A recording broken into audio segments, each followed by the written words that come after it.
It's popping on now. We're in for a long meeting tonight. Got the budget on.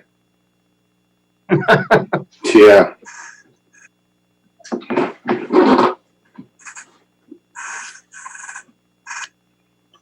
We'll meet you last Thursday, Mike. This is a reminder that we are live.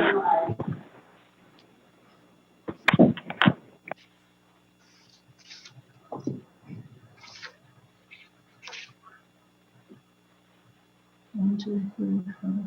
Okay.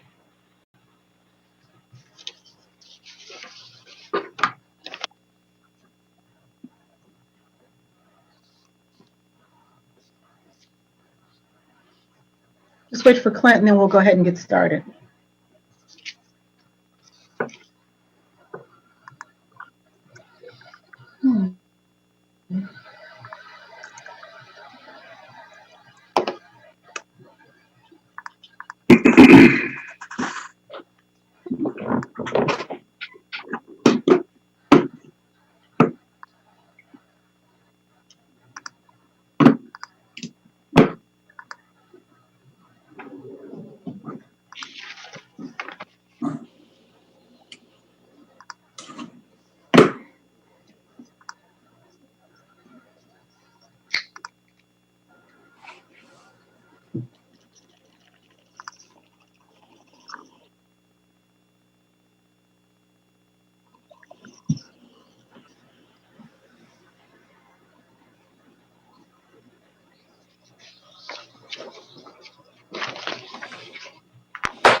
Okay, I think we have everyone present now.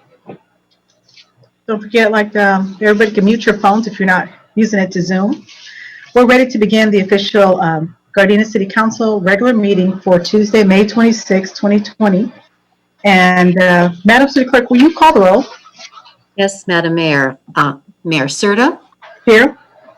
Mayor Pro Tem Henderson, Here. Councilmember Tanaka, Here. Councilmember Kaskanian, Councilmember Here. Thank you. Councilmember Francis. Here. Thank you. That concludes our roll call. Okay, thank you. Before I ask the city attorney about closed session, let me just read this really quickly here. In order to minimize the spread of COVID-19 virus, Governor Newsom has issued an executive order that temporarily suspends the requirements of the Brown Act. Please be advised that the council chambers are closed to the public and that some or all of the Gardena City Council members may be attending this meeting telephonically or by Zoom. If you would like to participate in the meeting, you can participate via the following options. You can view the meeting live from Spectrum Channel 22 or online at youtube.com/City of Gardena. Also, you can participate for the meeting by emailing the Deputy City Clerk at bromero@cityofgardena.org right under the public comments in the subject line. Comments will be read into record up to the time limit of 3 minutes. The third option is you can participate in the meeting via Zoom webinar. The way you do that to join the meeting via Zoom, internet or via phone conference, you can either go to a direct URL, which is https://us02web.zoom.j/822-989-73-449. Or you can call on a phone number at 1-669-900-9128, and the meeting ID number is 822-9897-3449. If you wish to make a comment on a specific agenda item during the meeting, you may submit your comment into the question and answer feature, and it will be read into the record up to the time limit of 3 minutes.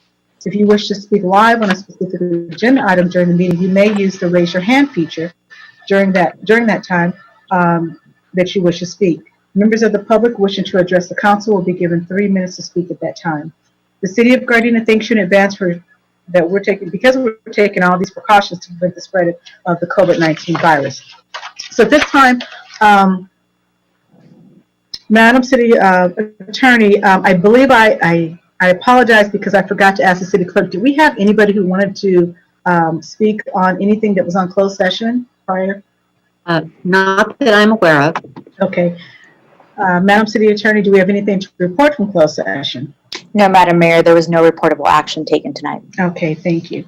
We're going to begin with the Pledge of Allegiance tonight. I'm going to ask Mayor Pro Tem if he will lead us in the Pledge of Allegiance. Immediately following that, we're going to be led in invocation. Councilmember Tanaka, if you'll lead us in that, I'd appreciate it. All right, thank you, Madam Mayor. All please put your right hand over your heart. Repeat after me.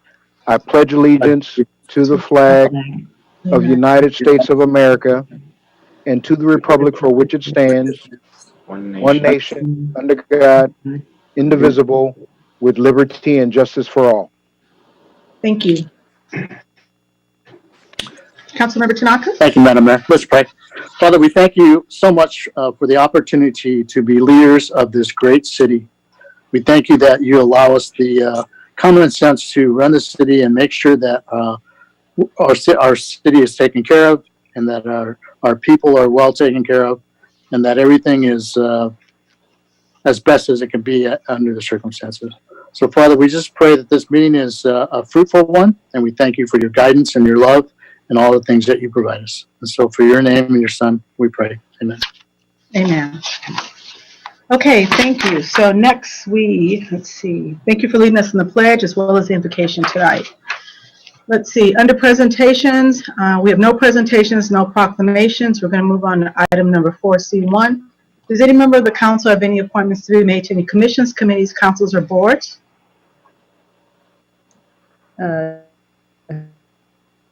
I do. Okay, go ahead. I would like to appoint Dr. Rachel Johnson for Planning Commissioner. Okay. Any more appointments?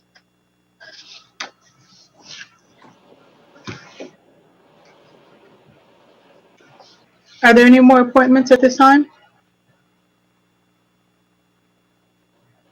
there one for Oh, GBAC? Madam Mayor, as part of the GBAC,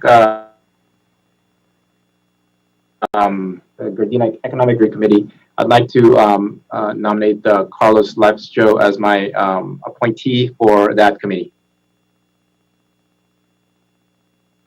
Okay, they're not listed on the agenda at this time. No? Okay. Before we move on to the appointments here, sorry, I dropped my pen here. I'd like to take up these two appointments separately, both of them separately. My first one being the fact that I'm just going to open this up for a little. I don't want to say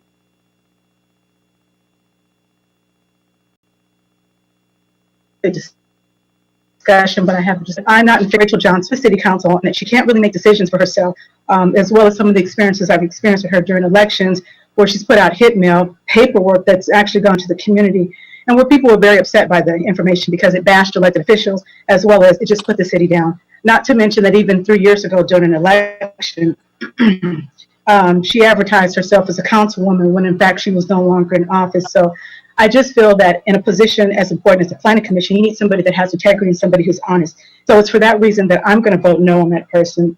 And as an elected official of the community, they count on us to make good decisions. So for me, it's going to be no. I don't know how any of the council member feels, but at this time, it's open if anybody wants to comment, or if anybody, at this time, it's been made by Councilmember Francis for that position. Is there a second on it? I think if I may speak now. You may. Mm-hmm. Thank you.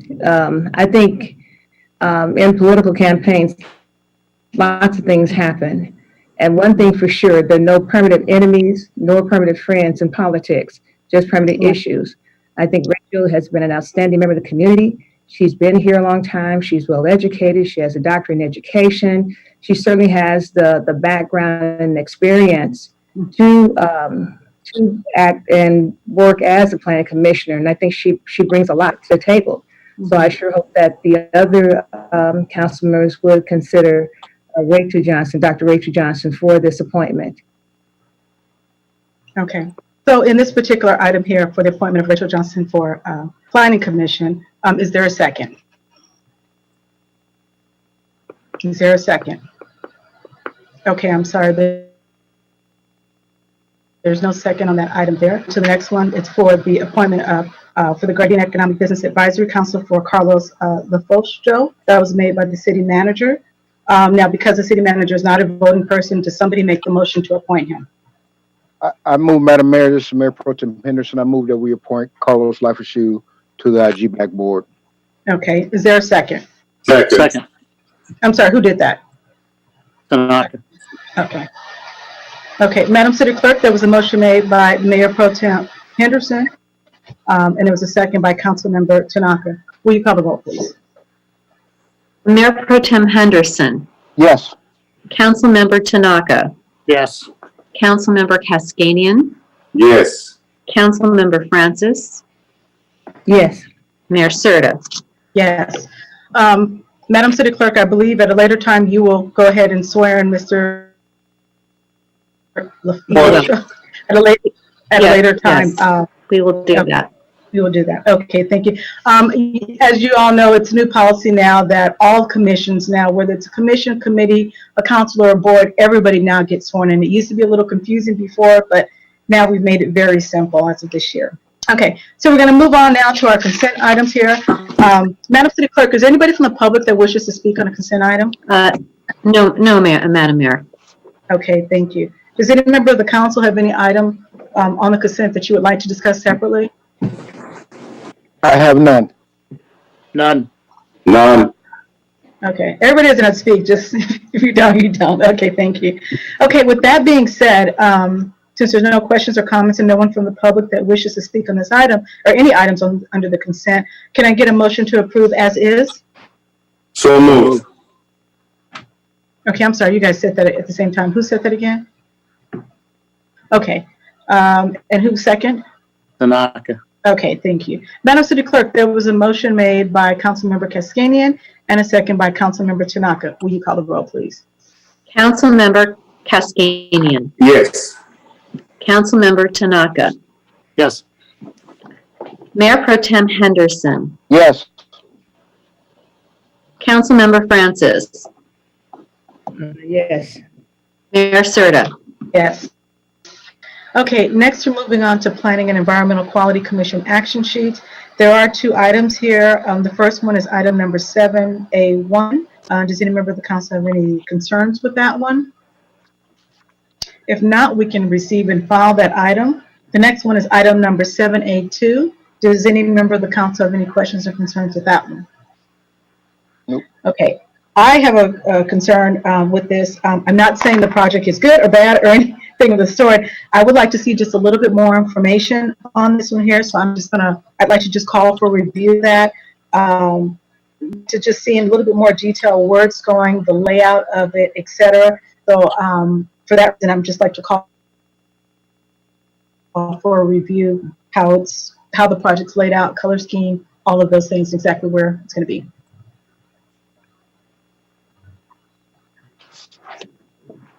Okay. We'll be able to move forward for the next meeting or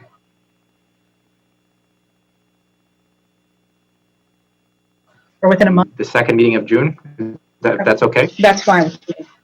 Madam City Clerk, is that okay? Yes, it is. We have that. Second meeting in June. Okay, thank you. And we're going to move on to oral communications. Madam City Clerk, do we have anybody from the public who wishes to speak on oral communications? No, we do not. We only have we have a public comment under 8B1, so we do not have anything under oral communications. Okay. Excuse me, I'm sorry, Mayor Serta, we do have someone who wants to speak under oral communications. I'm just checking to see if she is actually on attending as an attendee, or if I could just read her comment into the record. Can you give me just one moment, please? Okay, while you're doing that, let me just read this here. I just want to remind everybody, oral communications, anybody's able to speak on any item that is not one that's here on the agenda, any item, anything that they would like to speak on. They do have 3 minutes to speak. We do have a strict time limit of 3 minutes. Our city clerk or deputy clerk is handling the timekeeper, so we just ask that you please respect that at this time. So we appreciate your cooperation in advance. And deputy clerk, whenever you're ready.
Okay, Mayor Serta, we have Kendra OC Black, who would like to speak during oral communication. Okay, go ahead. We will set the timer. Okay.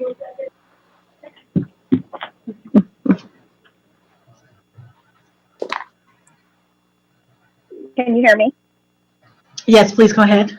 Okay, I was writing to the city council and the mayor because I'm a teacher at Perchie Elementary School, and I'm really concerned about the break-ins that have been occurring at Perchie Elementary School since we've had school closures. The break-ins have continued even this past week. They've stolen many technological items and personal items, and my fellow colleagues, we've been very devastated. I'm not sure if you were aware of this, but I've wanted you to know. And if there is something that can be done to protect the resources of our students in our community. And this would deeply impact the education of our students because we're now teaching remotely and we're relying on the technology to address their academic concerns since the COVID-19 pandemic crisis. So with all of the talks of budget cuts, I know the likelihood of it being replaced by the district looks bleak, but I wanted to find out if what you all could suggest as a means to a solution to this urgent problem, although we have notified the police of these break-ins. Okay, Ms. OC Black, thank you for bringing that to our attention. I believe our city clerk may be able to kind of take this call over and maybe offline here, but she can refer you to the chief of police. I understand you may have notified the police, but we'll probably turn it over to our chief of police and he'll work more directly with you and probably your district lieutenant to make sure that we can, do what we can as a city to help protect you guys from having those break-ins. I mean, I'm so sorry to hear that, and that's very devastating, especially in the wake of what we're, students not being in school and trying to communicate, via, all the different technology we have here. But thank you again for bringing that to our attention, and we will do what we can. Thank you for your time. Thank you so much. Madam City Clerk, do we have any more? No, we do not. Okay. So at this time, we're going to move on to our departmental items. First item up is item number 8B1. Mr. City Manager. Thank you, Madam Mayor.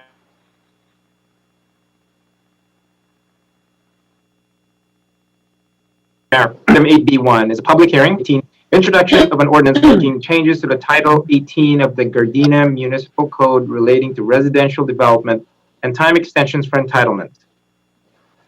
On April 21st, 2020, the Planning Commission conducted a public hearing regarding the proposed Zone Code Amendment number 2-20, at which time the Commission adopted Resolution number PC 2-20, recommending approval of the ordinance with the following modifications. First, reducing the minimum dimensions for storage space from 4 feet to 2 feet. Second, that there will be no changes to sizes of parking standards. And third, allowing a one-time automatic staff report, the Commission's resolution of recommendation, a summary of changes, and letters of support from local developers that were provided to the Planning Commission, and additional letters that have been received directed to the City Council. The project will not have a significant effect on the environment and is therefore exempt from the California Environmental Quality Act, or CEQA, pursuant to the common sense exemption found in Section 15061 point B.3 of the CEQA guidelines. At this point, we have a PowerPoint presentation by Assistant City Attorney Lisa Kranitz and Acting Director Berrigan.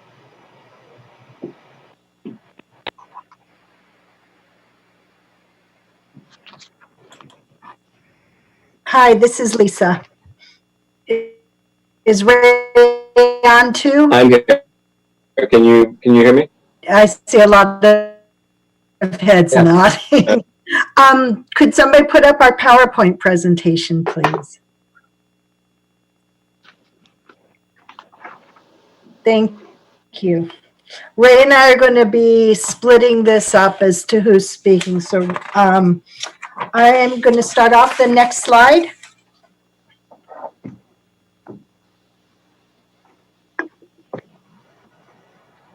Next slide, please. We don't have control from our end. Okay, so as most of the council will remember, last year we came to you before with zoning changes, and as the state of California has identified a statewide shortage in housing, we have to continue to find opportunities to accommodate new housing in the city. You've heard this number before. The city's regional housing needs assessment is going to be over 5,700 dwelling units in our next housing cycle. And it's very important for the city to maintain an up-to-date zoning code that provides for opportunities for new housing development at all income levels. Ray, next slide. So last year, staff brought before the Planning Commission and the City Council some minor amendments to the current residential development standards. We were hoping that those minor amendments would help to reduce the roadblocks to some of the challenges that developers and architects were facing when they were designing their projects. Although we've made those changes, what we learned is that it wasn't that much of a heavy lift at that time, and we knew that we probably would need a heavier lift, and that's why we're here before you tonight. This wasn't something that we worked that we did in a silo, and at this time, I really wanted to thank everyone who participated in this endeavor, namely our Assistant City Attorney Lisa, it's John Signo and Amanda Acuna. And as we were sitting in conference rooms and agreeing and disagreeing, what we learned was that we weren't able to design these development standards without a really good comprehensive look that included the developers and architects. So we held a workshop on February 19th, and we invited the developers, and they, without hesitation, invited a lot of the architects that they work with, and also planners that work with not only our code, but other cities' codes throughout the region. And we were able to collaboratively come up with a code that we were hoping would create flexibility to allow for different types of housing projects and reduce the roadblocks that everyone was experiencing. Next slide. The zoning code amendment affects the entire city. However, the majority of the changes are focused primarily on residential standards. And of course, the Gardena Municipal Code allows the council to amend, supplement, or change the zoning regulations. As indicated by City Manager, the Planning Commission recommended approval of the zoning ordinance to the City Council with some amendments. Those were laid out in the staff report as one of the attachments. Letters of support were submitted at the Planning Commission level by G3 Urban, Malia, Olson, and City Ventures, all of whom have developed multifamily housing in the last few years within the city. And additional letters, I think, were provided by G3 Urban, their architect, their financing partner. I think the BIA submitted a letter late this afternoon, and I believe Malia Homes also submitted an additional letter to the City Council. Next slide. You went one too many? Oh, no, Yes. that's right, that's right, Yeah. apologize.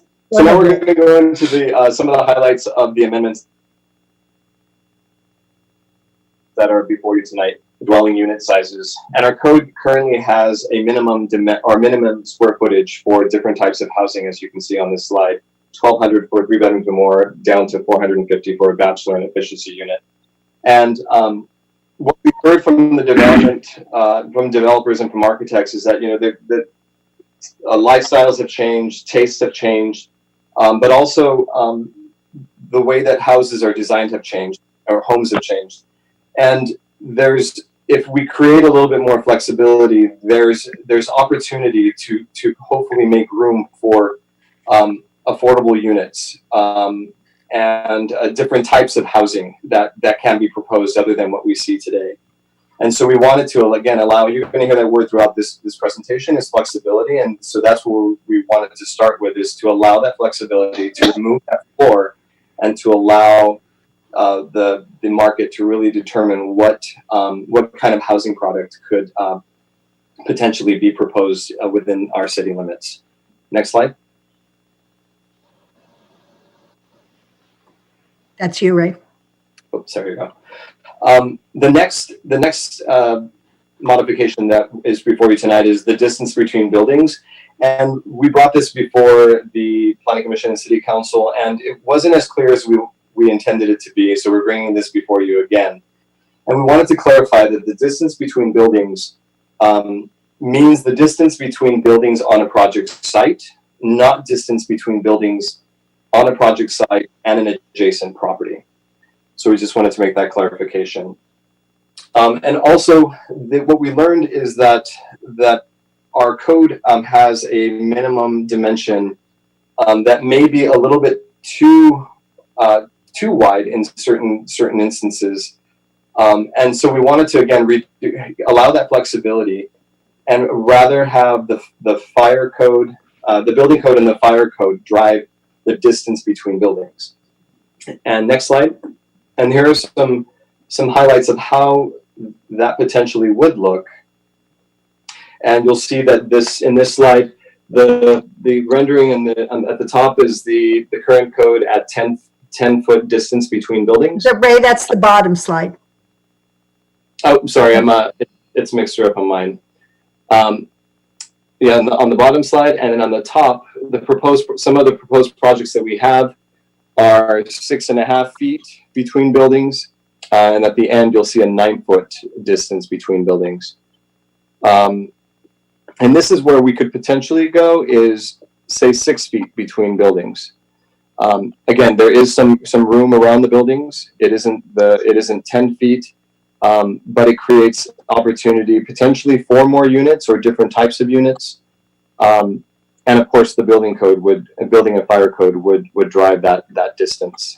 Next slide. If I can just jump in on that one a little bit. This is actually the top picture that the council is seeing is the proposed project as submitted by G3 for their Rosecrans Place project. They submitted a project with 6.5 feet between the buildings and the 9 foot to the last one, with the hope that the council was going to approve this amendment, which would allow it to go down to 6 feet between buildings. Their project does not comply with the current code, which is 10 feet between buildings, because they can't get everything on site that they need to at that distance. And next slide, and then I apologize, mine is slipped around. Yeah. Sorry, you must be looking on my older versions. That's okay. So the next project that you have in front of you is another project that we have in the works, and it's the Malia condos on Vermont Avenue. And on the top left-hand side, you'll see the proposed project showing a 15-foot distance between the two buildings. And on the right side of that top rendering, you'll see there's a 30.7 foot distance between the buildings, and these buildings are face to face. If the code was approved, and this is all potentially, the buildings could potentially go to 6 feet between buildings when they're on side to side. And on the right side of that the bottom rendering, you'll see that it could potentially go down to 10 feet. Now, keep in mind that these projects, the project sites, not every building would be 10 feet in distance in width or away from each other. Not every building would be 6 feet. But in creating that flexibility, if you have an irregularly sized property, you could potentially maybe have a 30 or 40 foot setback between the front of the buildings, but maybe one of the buildings needed to be 6 feet but you can't get all, with the current standards, you can't meet all of them. And those are the issues that we're hearing from the developers and the architects, is that you can't get all of as much as you would like, because the setbacks are so wide. And one of the reasons this was proposed in the R4 and the mixed use overlay zone was because in those two zones, the minimum number of units a developer is required to provide is 20 units per acre. In the R3 zone, it's a maximum of 17 units. But in these other zones, as well as our specific plan zone, we are required to go to 20 units per acre minimum. So they can't put less than that on their site. The next slide. So the next area that of amendments that are being proposed is regarding open space. And what we're proposing today is the elimination of open space that needs to be allocated between common and private in the R4 and the MUO and the CR zones. And right now, as the code reads, is every unit is required to provide, say, 600 square feet of open space. A certain percentage, 30% needs to be private, 30% needs to be common, and a mix of private and common. And rather than create and have just a static number, what we wanted to do was to allow that flexibility again, so that the developers could decide what's the best way to distribute the open space. Although the R3 would still have the minimum amount of private open space that is required by code, we're proposing a reduction in the R4 zone from 600 to 300. It should be noted that the R3 and the R4 zone currently have the same amount of private open space that's required in both zones, which doesn't necessarily make sense when you're looking at an R4 zone that has a higher density. You're still required to provide the same amount of open space in a zone that has similar to a zone that has lower density. So again, when developers and architects are trying to put this puzzle together and meet building code and fire code and the city's development standards, they're hitting that roadblock because the development standards are just a little too high when we're trying to get more density. And then, of course, the mixed use overlay, they're still required 150 square feet for residential, 100% residential, and 100 square feet of open space, for live work units. The next slide. So next one is storage space, and this is the reduction. We needed to reduce the amount of storage space, and initially what was proposed was we went from 200 to 120 cubic feet in the R3 and R4 zones, R4 and the MUO zones. We also stated that it could be the storage space could be included in the garage, outside closet, or below stairways. We don't have a current minimum dimension for storage space in our code. What we provided to the Planning Commission was a 4-foot minimum dimension for open space, for storage space. And there was a developer that requested that we reduce it to 2 feet. And in the next slide, you'll see that it actually does work. And there's, again, lots of storage solutions out there. Can we go to the next slide? Where you could fit storage solutions in 2 feet. And these were examples of these that if you can buy at your typical hardware store.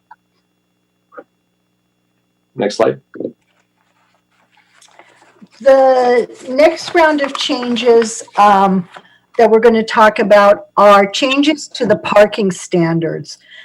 And the commission agreed with some, they disagreed with others. In fairness to the commission, and this was our very first PowerPoint Zoom type meeting, we weren't as prepared as staff as we should have been to have showed them pictures and information, and it was hard to do over the internet for the very first time. So the first change, and again, everything on this first slide they've agreed with, is to clarify that tandem parking in the R4 zone cannot be used for guest spaces, because that's pretty much a no-brainer. In the MU zone, all parking for residential and live-work units can be satisfied by tandem parking spaces. Currently, only 50% of the parking can be satisfied by tandem. On the high-density residential, which is anything over 20 units per acre, once we're requiring that one parking space would have to be enclosed in a garage or parking structure in the case of a common garage, but that the second space could be in a covered parking area where all the residents could park and have one car parked in a covered parking area. Again, give the flexibility to the developers to better design a project. And we are recommending that studio unit parking requirements be reduced from 2 spaces per dwelling unit to 1 space per dwelling unit. Next slide. Where the Planning Commission was in disagreement with our recommended changes was we wanted to reduce the size of tandem parking from 12 feet by 40 feet down to 10.5 feet by 38 feet, reduce parallel parking size length from 25 feet to 22 feet. We had recommended reducing an interior garage dimension from 20 by 20 to 19 by 18. And looking at that again, we're recommending going to 19 feet by 19 feet. So bringing the interior garage space down by 1 foot in both width and depth. And allowing 25% of guest parking in the R4 and MU zones to be compact where there are at least 4 spaces. Our compact parking spaces are 8 feet by 17 feet. Next slide.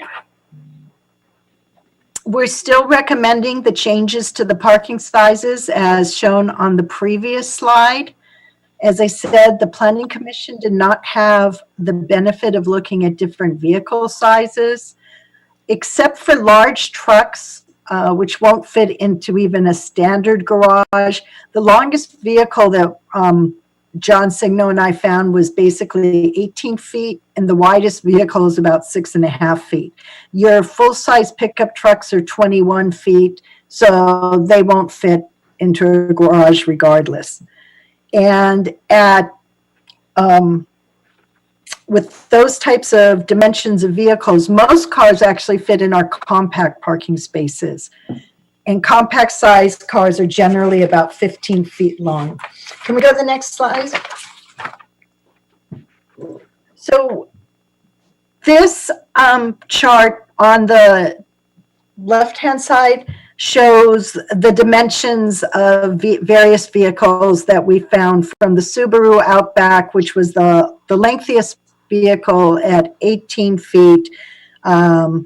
The Tesla X was 6 3/4 feet wide.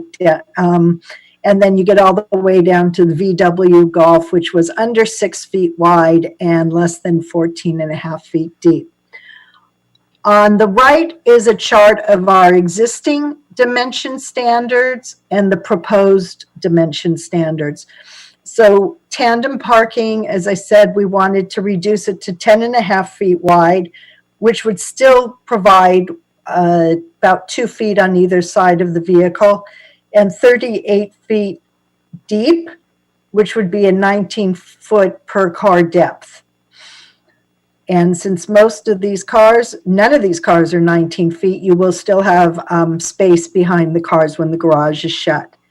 For a parallel parking space, 9 feet by 22 feet is recommended. Again, you can see that still gives, with the largest car, the Outback, you'd still have 4 feet of maneuvering room. For compact parking spaces, again, the reduction was to allow 25% of guest parking in R4 and mixed-use overlay to be compact, and the garage spaces to go down to 19 by 19 for a standard 2-car garage. Next slide, and Raymond, it's back to you. So the next amendment is to building height, and we wanted to propose that, again, in order to get density and to allow for, again, different types of housing choices, we propose that increasing in the R4 zone, that we increase the height from 35 feet, which is the current height limit, to 40 feet, and also allow for 5 feet of additional architectural projections, so parapets, screening to hide rooftop equipment, and also to increase the building height in the MUO zone. But of course, always keeping in mind that we want to protect the single family residences or zones, I should say. So we would propose that we could increase the height from 35 to 40 feet in the MUO zone, still have that 5 feet of architectural projections, if it's adjacent to R1, R2, or a major collector street. And sorry, I just lost my train of thought. And so again, we're looking at, again, what's surrounding these project sites. And to give you an example of what the height would look like, next slide, please. Here's a typical building, the red being the 40-foot height, the proposed 40-foot height limit, and then the 5 feet of non-habitable space, and that is, of course, is for your rooftop screening. Next slide. The next, oh, was that yours, Ray? No, go ahead. No, that's yours. Go ahead. So we're also proposing to increase the maximum densities in the R4 zone. Right now, anything under an acre would need to be could only go up to 27 units per acre. We're proposing 30 units an acre. Anything over an acre is already at 30 units per acre. We're not asking that we recommend that we're not asking that we recommend this change at this time, since we have to do. I can clarify this one, Ray. Thank you. In the same change is being proposed for the R4 and the mixed use overlay zone to get rid of that middle half to 1 acre being at 27 units per acre.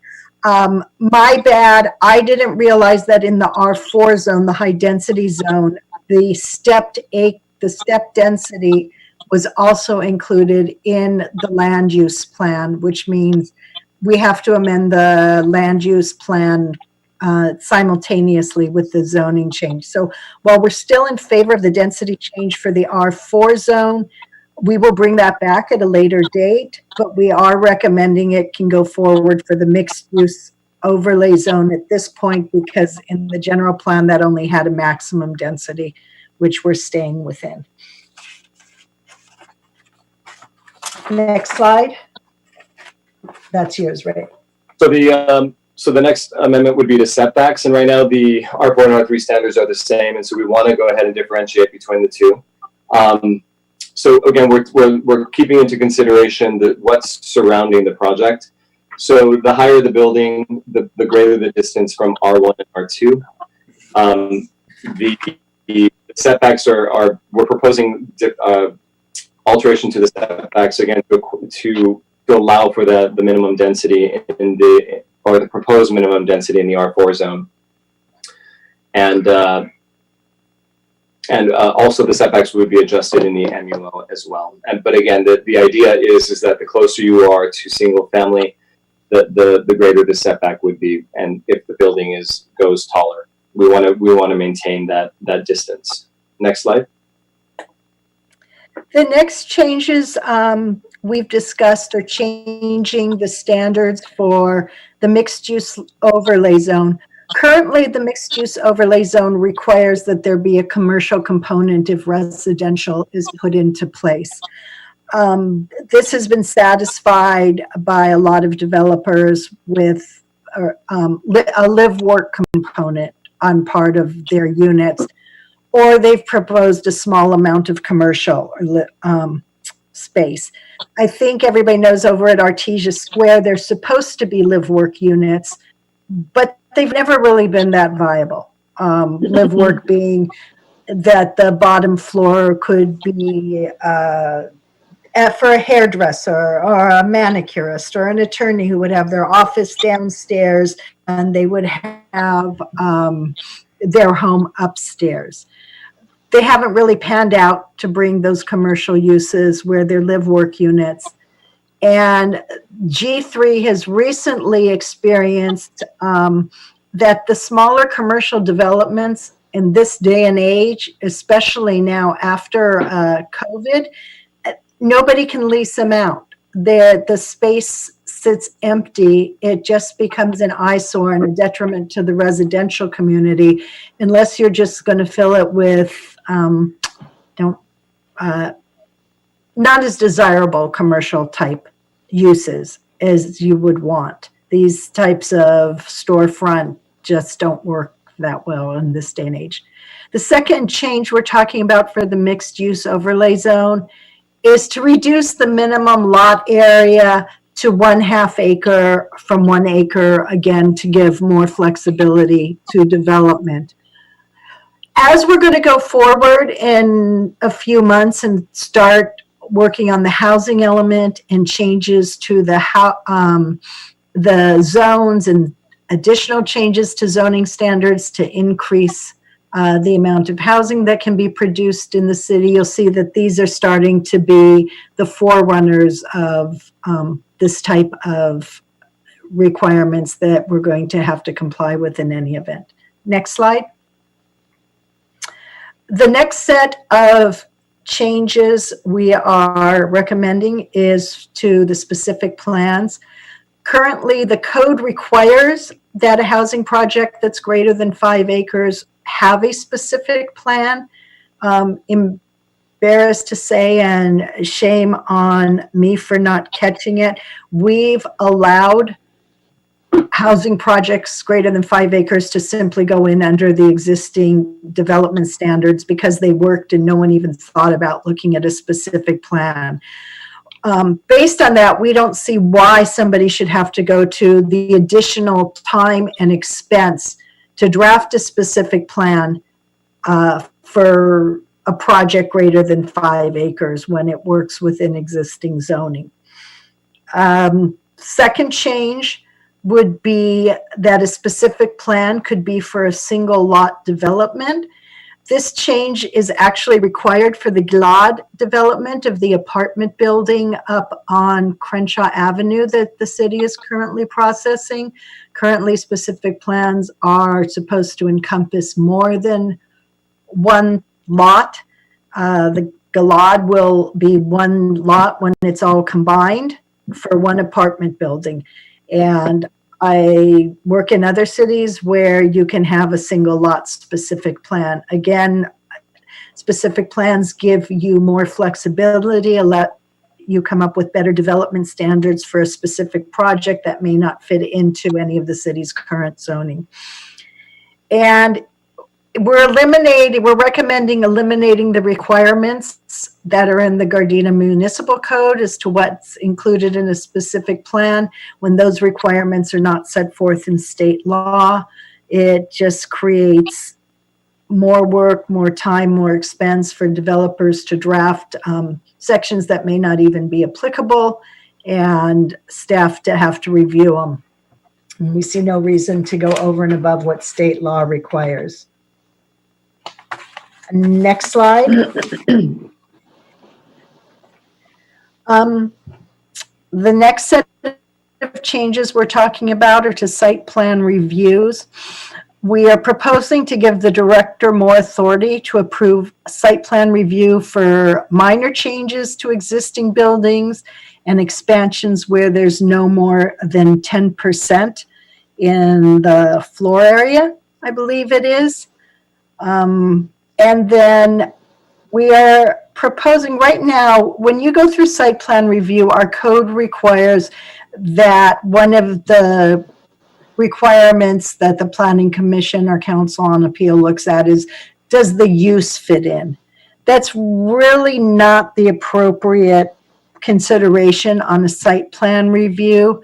We are proposing eliminating looking at the use from site plan review consideration. If there's certain uses the council's concerned with and want to make sure you have discretionary review, those should be listed as conditional uses. Also, eliminating the use from site plan review consideration, and you guys couldn't see me do the air quotes there, but eliminating that type of use from site plan review consideration will also lessen the amount of environmental review that's required on an application for site plan review, because you can only require CEQA on topics where the city council actually has the authority to, or the planning commission to change the project.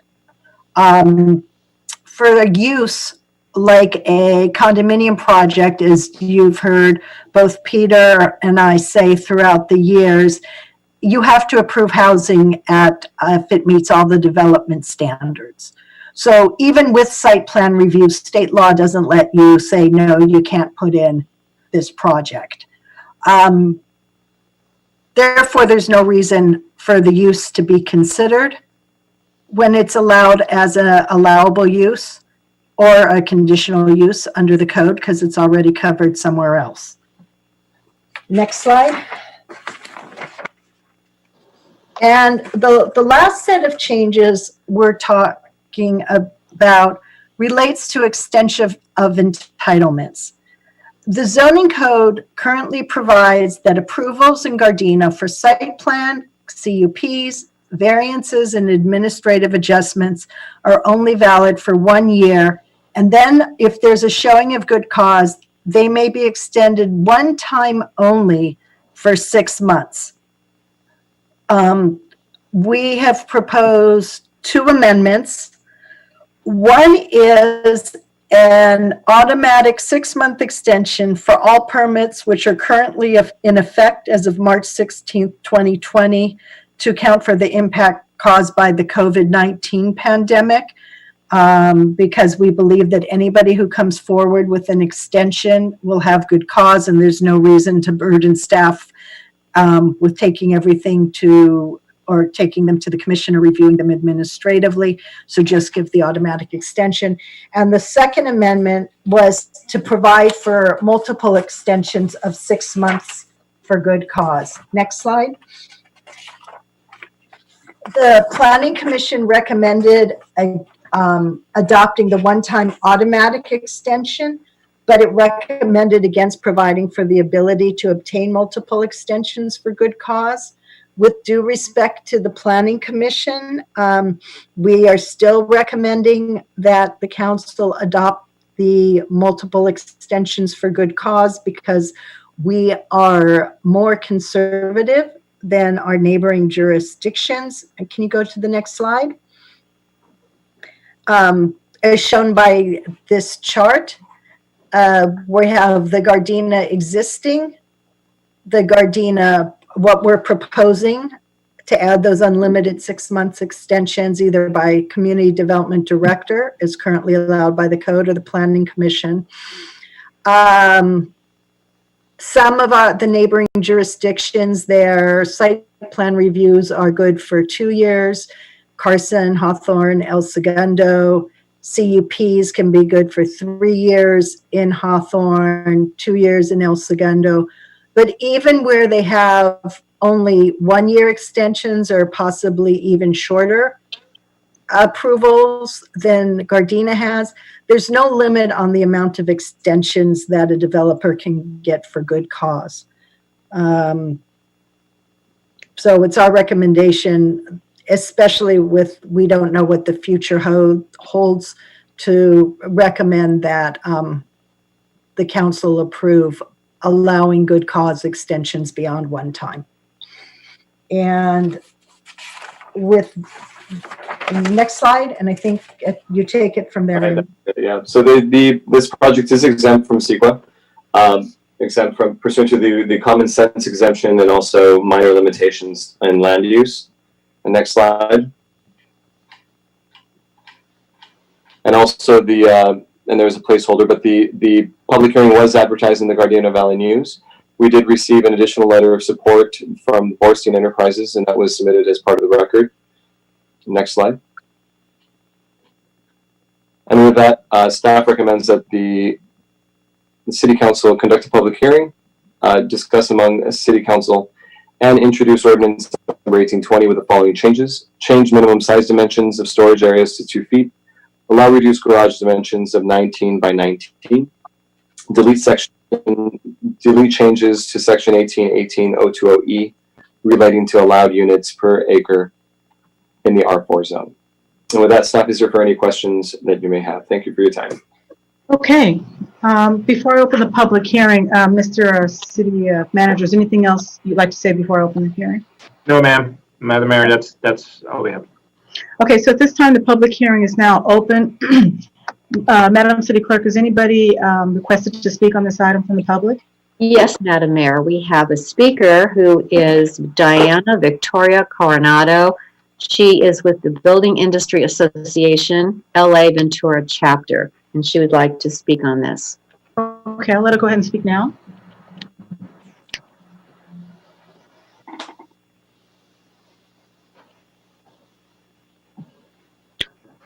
Good evening, Mayor and Council members. Can you hear me? Yes, we can. Great. My name is Diana Coronado, and I'm here on behalf of the Building Industry Association. BIA is a nonprofit trade association focused on building housing for all. On behalf of our membership, we would like to express support for the residential development and time extensions for entitlements ordinance. We are encouraged to see the city make positive, proactive zoning changes to address the housing needs of your community. As mentioned, city staff spearheaded a series of meetings with local housing providers and advocates to find ways to modify current zoning for improved production opportunities. As a result of city-led workshops, the city distilled and compiled the suggested improvements for building. As a result of city-led workshops, as I mentioned, the most impactful recommendations include the very specific changes in garage size and the very narrow updated parking size requirements. These changes will provide more housing opportunities for all income levels and have been used in this capacity by neighboring jurisdictions to improve housing attainability. We do want to compliment the city's collaborative approach in leading these improvements. These policies show the city's serious commitment to alleviating the housing crisis and now also mitigating the added economic challenges being created by COVID-19. Responding to these issues by tailoring the ordinance recommendations to the needs of city residents is prudent and truly commendable. We sent a letter on this item as mentioned today, and we want to thank staff for their hard work on this ordinance. I've seen many stakeholder processes across the region, and your city stands out as an example on how to do it right. Thank you for your consideration, and that concludes my comments. Okay, thank you, Ms. Coronado. Madam City Clerk, are there any other speakers at this time? No, Madam Mayor, there are none. Okay. First off, I'd just like to thank the staff, Lisa and Ray. That was a very detailed presentation. Thank you very much for that. I want to open this up to council members. You have at this time. Madam Mayor, this is Mayor Pro Tem Henderson. Okay. I got a lot, but I'll keep them brief because the presentation was very thorough, and I thank staff for that. A couple of questions for either Ray or Lisa. One question is, I forgot, what our percentage of affordable housing is to be per development? Is that per development, or is it, what's that percentage, overall percentage? We do not have inclusionary zoning. affordable housing requirements. So nobody is required to put in affordable housing. We are required by state law to make sites available for affordable housing, either, by reducing impediments, by increasing density. By the reason we have 20 acre per minimum in our specific plan, R4 and mixed use zones, was because 2 housing elements ago, that was what HCD required so that we would have space to build affordable housing. As you know, virtually no affordable housing has actually been built in the city, but we did comply with HCD's requirements at the time to have minimum zoning standards or a minimum zoning density. Okay, so since there are no standards per se, or nothing that can invoke affordable housing, if this passes tonight and we're going to then allow the increase of units to be built potentially and everything, how do we, I won't say guarantee, but how can we get some assurance that there's going to be an opportunity for affordable housing to be included?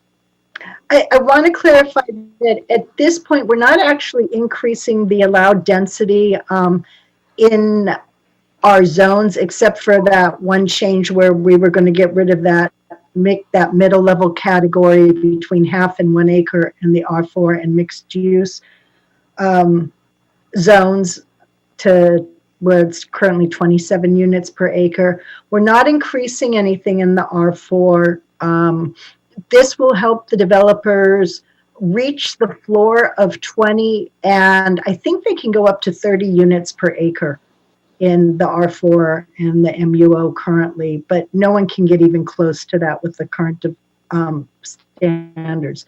With regard to how do we ensure affordable housing in the future, I am sure as we start to move forward with our housing element, which needs to be adopted by October 2021, we will be bringing forward to the council areas where we're going to have to change the zoning or increase the minimum densities even further to comply with state law, and provide various options to the city council of how we start getting affordable housing in that you can make as a policy choice. Okay. But right now, development agreements on projects would be the only way to do it because we don't have that requirement. Okay, thank you for that. So the next question I have in regards to, if the building gets taller, then the setback increases. How then does the developer maintain the width that they're proposing in this new proposal?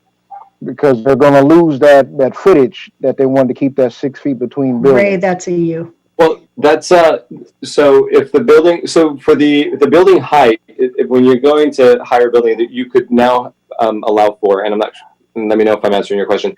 You can allow for different types of housing products, so it could be condominiums instead of the 3-level townhomes. So it depends on the project itself. It could be one building that's 40 feet high, or it could be multiple buildings. So it depends on the project site. So this is really going to be the setbacks and everything is really going to be driven by what the site will allow. So again, without having a project site in front of us right now, it's hard to determine whether or not they would be able to meet all those development standards. But this definitely would allow for that flexibility. As an example, the G3 urban project that just sold out on Van Ness, just south of Rosecrans, that had because they had the fire lane on the south side of the project, it's a 36-foot setback from the back of the single-family homes. And so that was a huge setback that they were able to provide in order to keep privacy at its utmost, but still get the amount of density that they needed. Okay, thank you. Madam Mayor, a couple more questions real quick. In regards to having the community development director be responsible for the 10% approval, or just if there's a change and everything. Could you give me an example of what that would be? Because I still would like to possibly look at some of these changes that somebody's proposing, but give me an example of what that could be, whether we need to worry about it or not. Yeah, an example could be in a minor change in materials. It could also be maybe if they needed to move some units around in order to, because they hit a roadblock with fire requirements, that we would be able to allow them to make those changes as long as they didn't exceed 10%. So again, it's really moving the project around in a way that still maintains the integrity of what was approved, but allowing that flexibility. So I'm not sure if that answers your question. Well, yeah, I just wanted to see what the oversight is on that. Okay, I got that. So the last question then, because I've answered a couple of my own. In regards to determining good cause if an extension is required, I get the first one because we're coming through this COVID thing, but does the community development director determine what good cause is? And if so, what's going to be the criteria for that to make sure that it's objective versus being subjective for different developers? Councilman, I'll take the first part of that. Currently, the code provides that for site plan review and administrative adjustments, the one-time 6-month extension is done by the community development director. On a conditional use permit and a variance, the 6-month extension has to go to the planning commission for good cause. And then I'll let Ray take it from there, but that's the code. Right, and typically in the past, what we've seen is, they're trying to secure financing and it's taking a little bit longer, or they're trying to sell the project to another developer or to a builder so that they can build the project, and so timing could be an issue. So there's been other instances where I'm kind of drawing a blank right now, but that's really the most common thing that we're seeing right now. Typically, if there's if they submit to building and safety, then the clock kind of starts ticking on the building and safety side, not necessarily on the planning side. So developers really try their best to get projects into building and safety so they can start that process and get it through. But at times, again, because of financing, that's usually the main reason why there's a delay in having the site plan review go through. Generally, once they've been issued a building permit, they've activated their administrative approval. Right, and their timelines are different because they're on the building side instead of the planning side. Thank you, Madam Mayor. That ends my questions. Thank you. Okay. I have Hold on 1 second, because I think it was Councilmember Cascani was trying to ask a question. Then I'll go directly to you. Sure. All right, Councilmember Cascani? Thank you, Madam Mayor. Sorry, Francis. No, we're good. Before I forget. Anyway, I have 2 questions. The first question is, let's say right now on 1 acre, how many units we can build? In what zone? Is what? It's an R3, let's say R3 residential. We have a lot of R3s in the city, for example, right? Hang on 1 second while I pull up the code, and if you want to ask your other question while I'm looking. No problem, yes. So what's the current, requirement? So how many units we can build on 1 acre? And with these new changes, what's the addition is? Let's say on 1 acre, right now we have 10. Are we going to go to 20 or are we going to go to 15? That's my first question. Okay.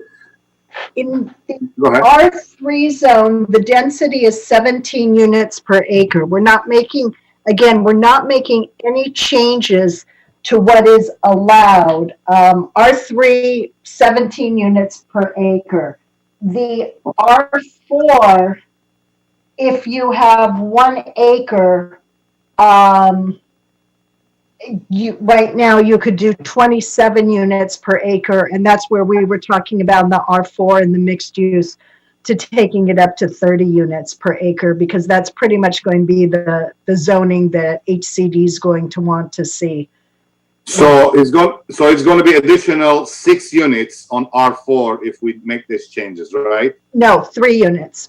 3 units. But 20 Okay. is the minimum they have to do. Right now, they can do 27 units per acre in the R4 and the mixed use. Okay, and with the new changes, if it approves, they can go up to 30, so 3 additional units. Yes. And my next question is, how many are we behind? How many units or that we should build in the city? I don't have the exact RENA numbers in front of me from our last housing element. Our last housing element, I think we had a total of 373 units allocated to the city. Maybe half of those were in the lower income categories. While the new numbers have not yet been finalized by SCAG, they're going to be close to 5,700 units the city's going to have to provide for in the next round of housing, with Yes. I think half of them being in the moderate to very low side. So if we make all these changes, let's say the council today approved it. Let's pretend it was approved. Do you think we're going to reach our goal, 5,700 units? No way, right? No, this is not really meant to be addressing all of that. We're starting to make, as Ray said, the little changes for the projects that are coming in right now, that are on our books where they can't even meet the development standards right now for what are about 22 units per the acre. When we eventually get to the point where HCD is going to push every city to 30 units per acre, we are not going to be alone in that. You're going to wind up starting to see different types of housing projects, because the 3-unit townhouse developments will not work if HCD says you must put 30 units per the acre in. You'll go back to stacked unit condominiums and apartment buildings, most likely. Yes. So, well, in my calculation right now, when the lots that they're going to build or the units is going to be built with all these developers in the city, basically it's going to benefit them to build more units than it's going to benefit the city to reach the goal, right? I think the idea is the more units a developer can put on the property, then the less per unit the house costs. And while we're certainly not getting down into lower income housing, I'm not even sure we're getting into moderate income housing. Again, every unit that gets onto that property brings down the per unit cost and makes it a little bit more affordable. Yeah, I mean, by squeezing the buildings together, within 6 feet, I mean, you can jump to your neighbor's kitchen from your house, your property. So I don't know, it's going to be a little bit tough, and it's going to be condensed, like they're going to pack them like sardines. So unfortunately, it is what it is, but that's all I have to ask. But when it comes to a reality, then I guess we'll have some more questions. Thank you, Madam Mayor. Okay, Councilmember Francis? Yes, just a couple of questions. Within the shortening the parking space, is this pretty much the same or similar to what other cities are doing? Because I've seen some things, I read one report that said, maybe we should get rid of parking regulations altogether and to make everybody happy. But no, I wouldn't because there's a new variety, tandem parking, and so by shrinking these parking spaces, is this more in line with what other cities are doing? Yes, I don't think anyone or barely anyone had anything greater than 22 feet in the examples we looked at in other cities. And my other question is zoning changes. Will they bring us more in compliance with the density bonus ordinance as required by the state? So zoning requirements, what we're proposing here really has nothing to do with density bonus requirements. A density bonus would be, there are a couple of things density bonus actually encompasses now. First off, for density bonus, the developer has to provide a specified amount of either very low, low, or moderate income housing, or the other type of housing we talked at the last meeting, like low income student housing. When they provide the requisite amount of housing, then development standards can be waived, and how many of those incentives, concessions the city has to give depends how many affordable housing units they provide. And if a developer has maxed out the site on the density, let's say it's an R3 project and they've given 17 units per acre, but they've given the 10% very low housing or lower income housing, I don't have the numbers in front of me, then they could say, now I get additional housing over and above 17 units per acre. So density bonus is a wide variety of things, from reduced parking standards to concessions to getting extra units.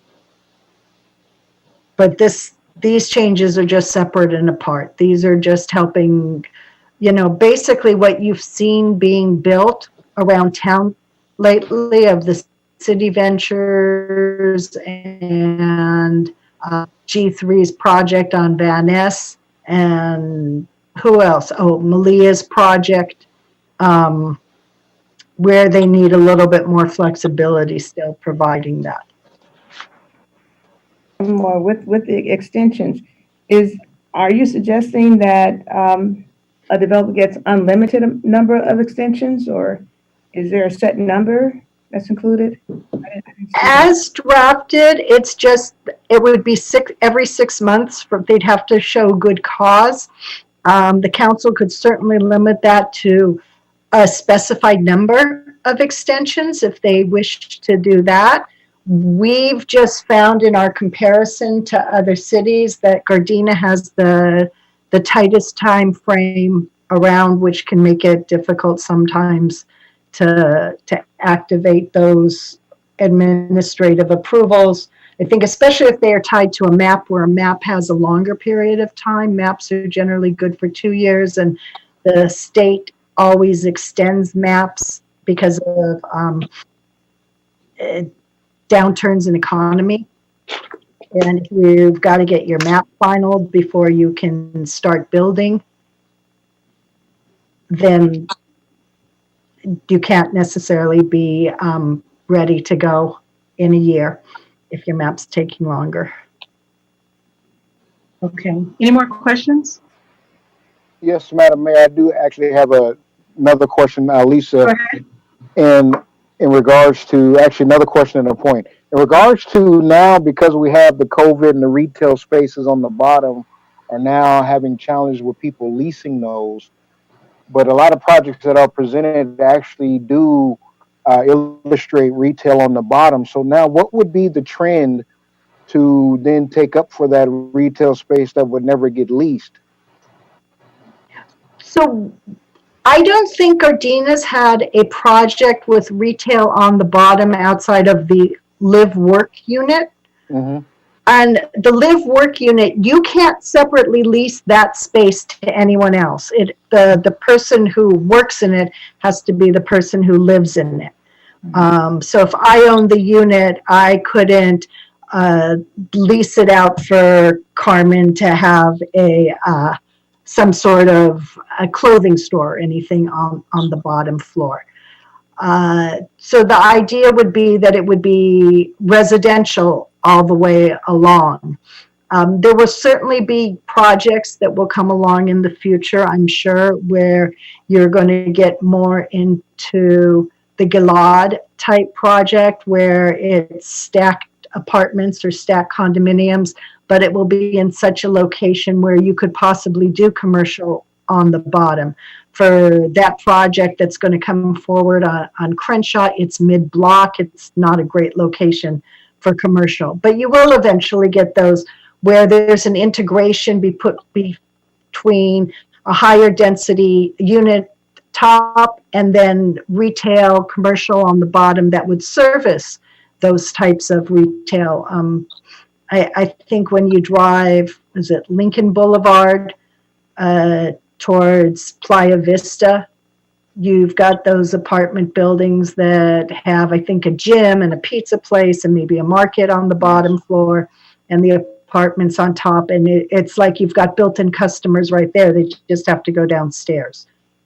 Okay. And the next thing is Councilman Cascana actually sparked this question in regards to, as he stated, our housing element number is astronomical. We'd probably never get it. So we wouldn't get that benefit, but the developers would get benefit because they would be building.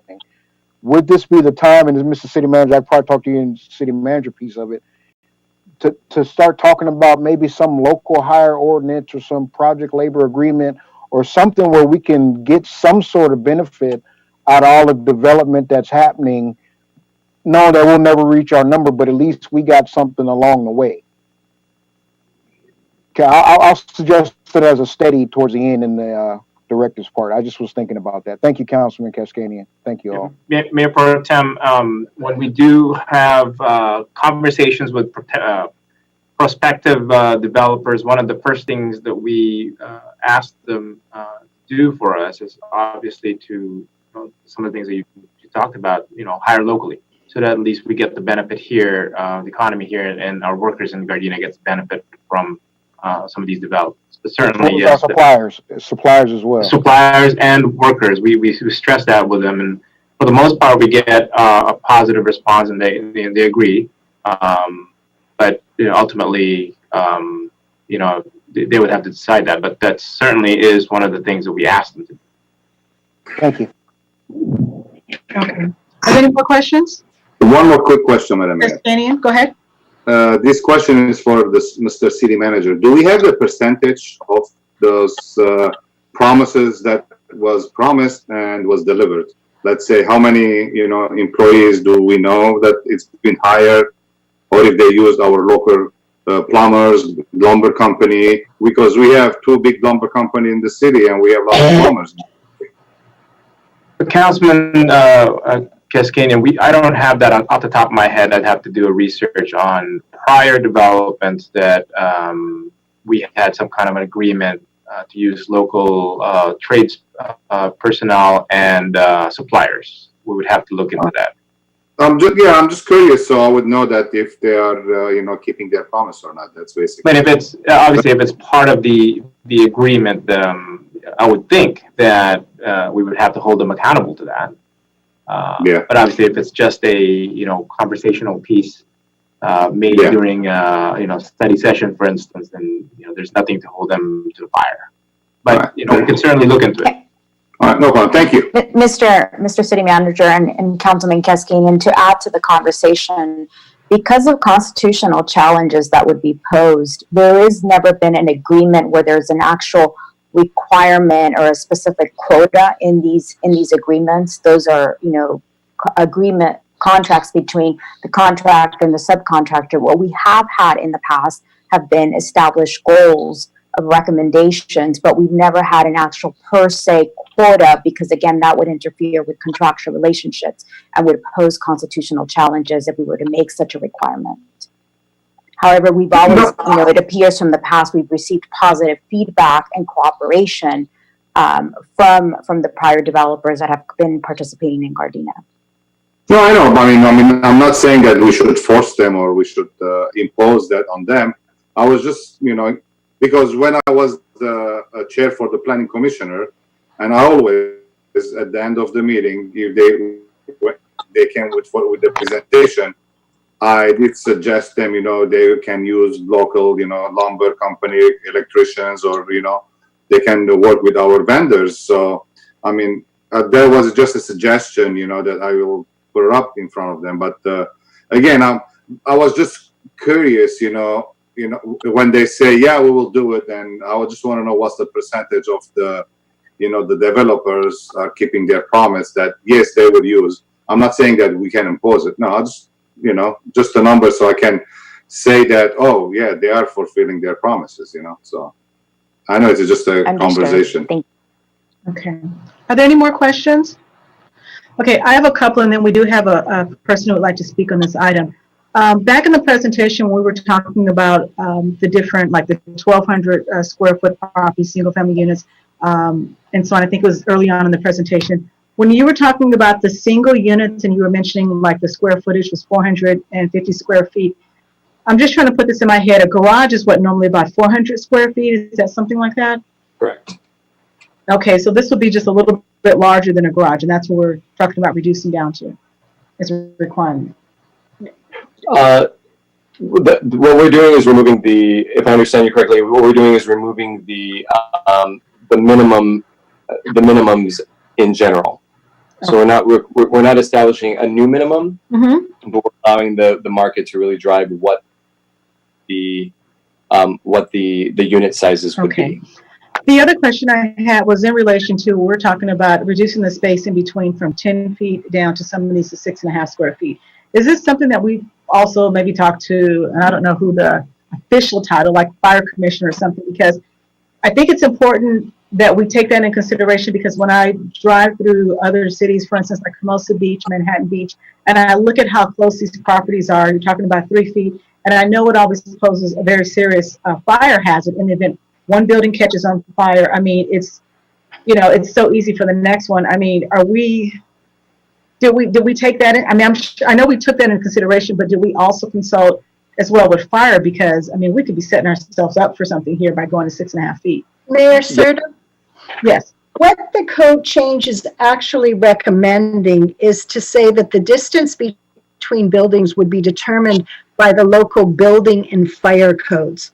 Okay. So on that specific on the 2 projects we showed you, the 6 feet was based on what was proposed for those projects. Okay. It's a very complex operation, that calculation. It depends on the amount of openings, the fire rating of the walls, a bunch of different factors that the architects have to look at, both building and fire code.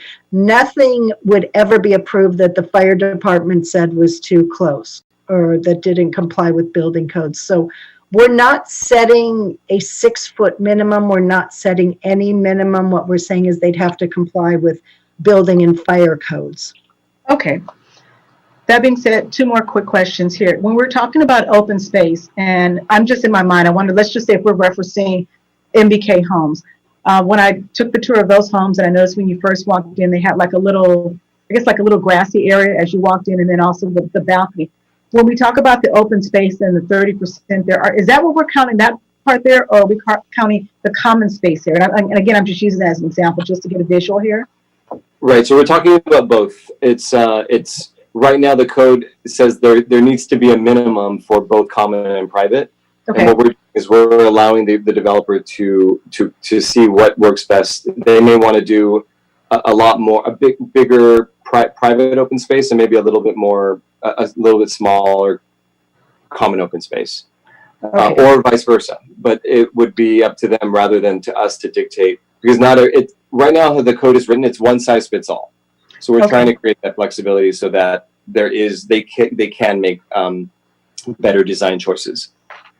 Okay, got it. And then the last question I have, we're talking about increasing the height requirement from 35 feet to 40 feet.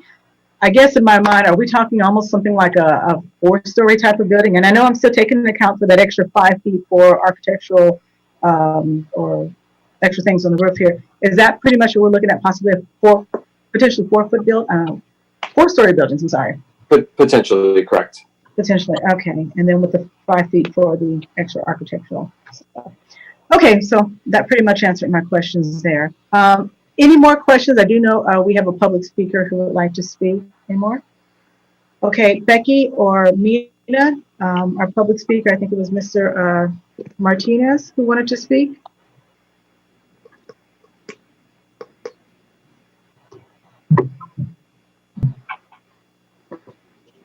Good afternoon. Go ahead. Good evening, can you hear me? Yes, go ahead. Just a quick couple questions.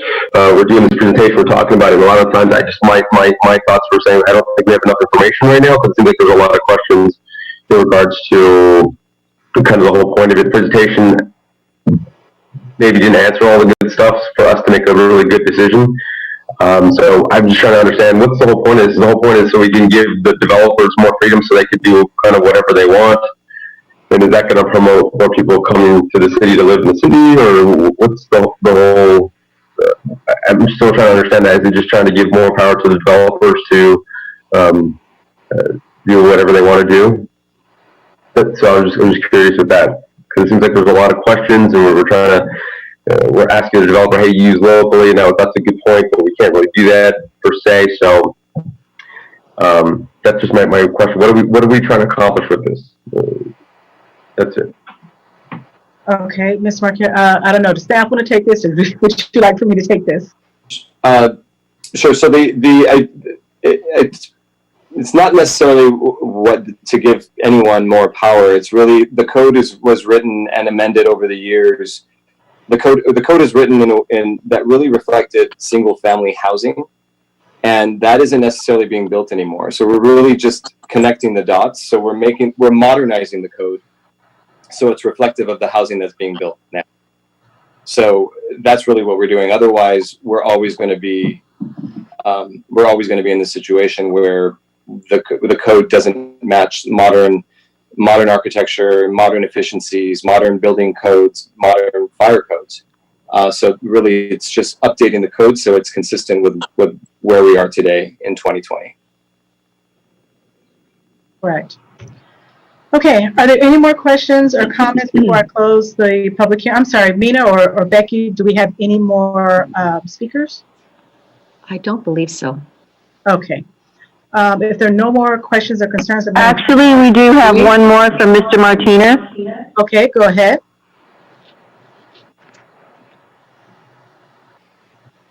Mr. Martinez, you can go ahead and start speaking. I'm sorry, can you guys hear me? Yes, go ahead, please. So is our goal not to just come here and raise a family here more in the city of Gardena? Now we're trying to modernize, so we're going to start pushing out families because we're shortening up more properties, building it. So are we trying to be like a little downtown Los Angeles where we're bringing the mixed units into our city? So you have multiple use and we're taking away kind of the family element there? Well, Ms. Martinez, just so you know that you pretty much won't see traditional single family units being built, especially in areas like LA County anymore. The trend now is more vertical, what you're going to see townhomes, that sort of thing. No, we're not trying to push out families, but our codes are older and you do have to change with time.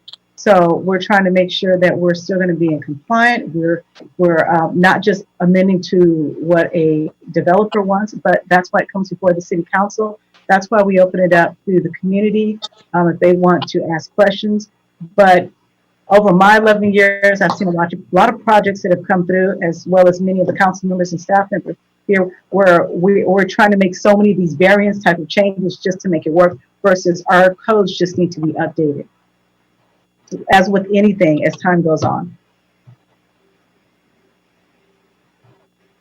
Okay, any more questions or comments from council members? If not, I want to go ahead and, I'm sorry. We do have another speaker from the public, Ms. Mayor Serta. Go ahead, let's take him.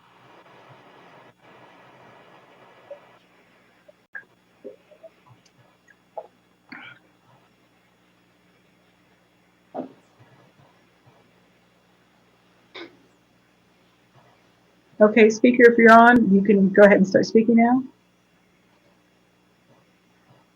Mr. Coe, you can go ahead and speak.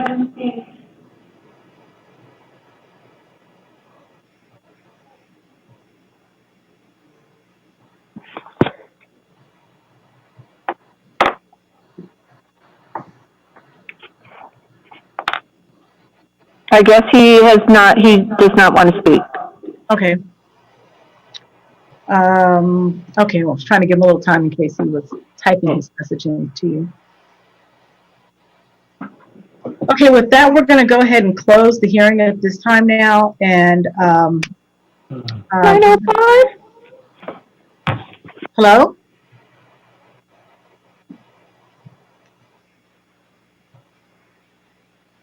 Okay, so at this time, we're closing the public hearing.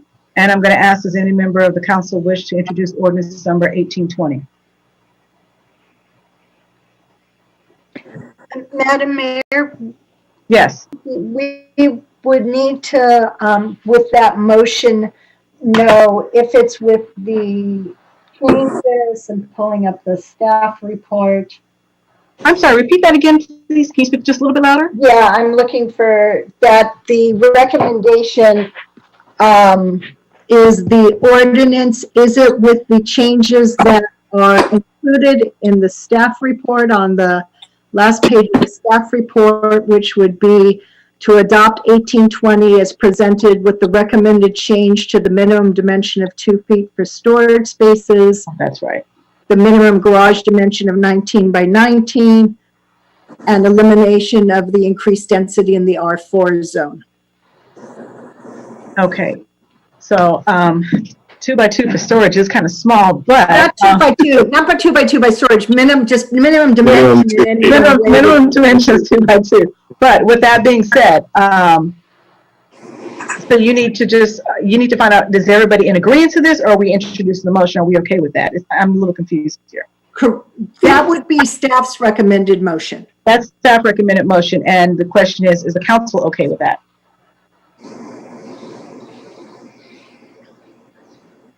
Lisa, are you there? I'm here. That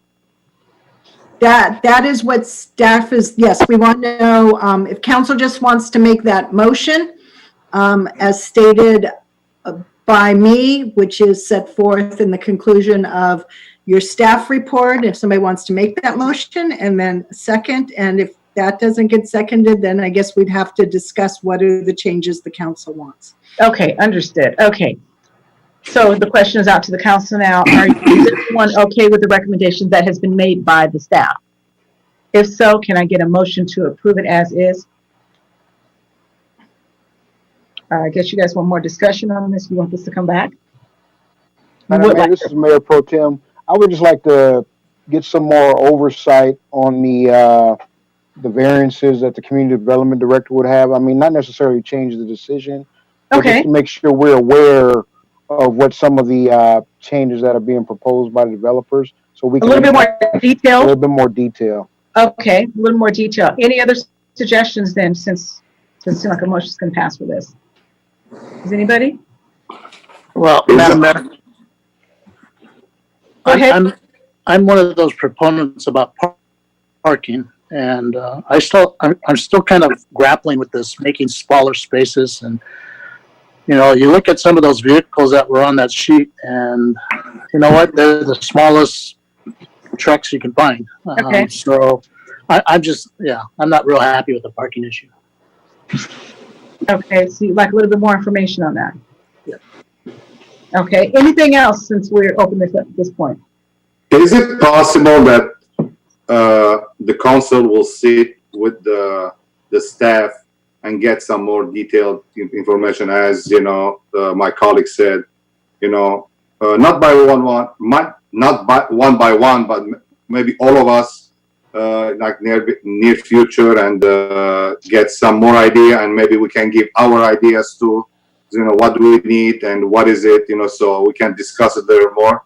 I mean, like this, just like this, you know, they presented to us, and you know, I would like to get some more detail. I don't want it to be like everybody compacted, you know, as Mr. Martinez earlier he mentioned, you know, we don't want to be like downtown LA, you know. So I agree with that, you know. So maybe we can have more detailed, you know, explanation. And if 2 by 2 minimum requirement, I mean, 2 by 2 is just a shelf, basically. No, the council member, it was a minimum dimension of 2 feet, but they still have to provide 120 square feet of storage space.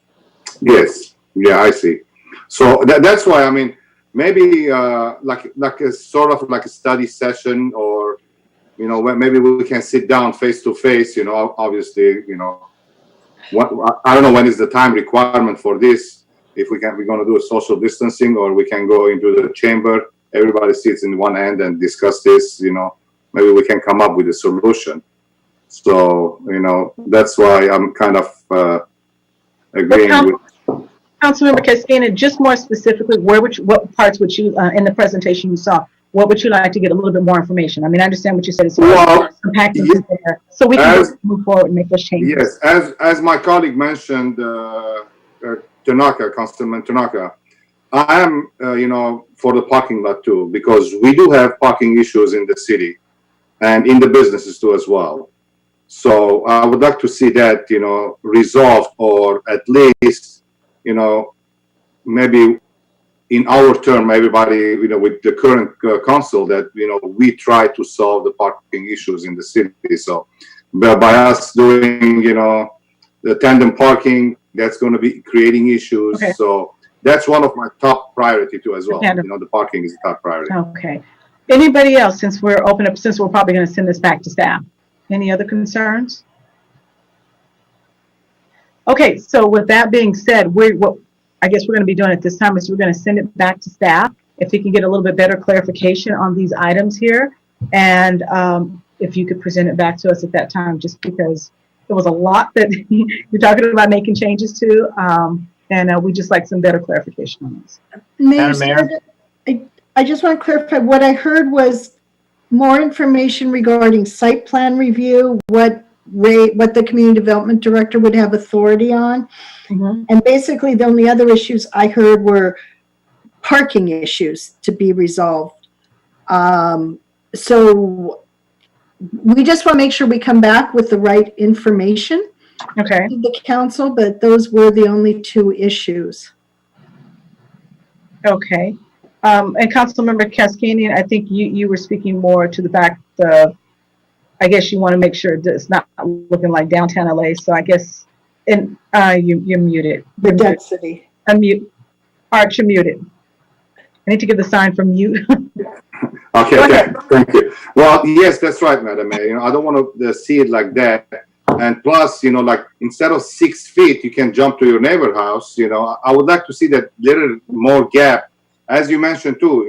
About the fire hazard too. It will be more, easier if there is a, God forbid, a fire in one building. It will be easier to catch the other one. But with 10 feet, that will be a little more challenging. So.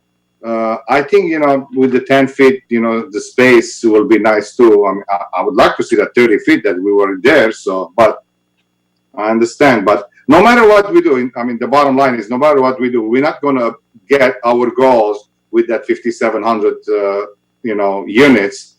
And there is no way. And,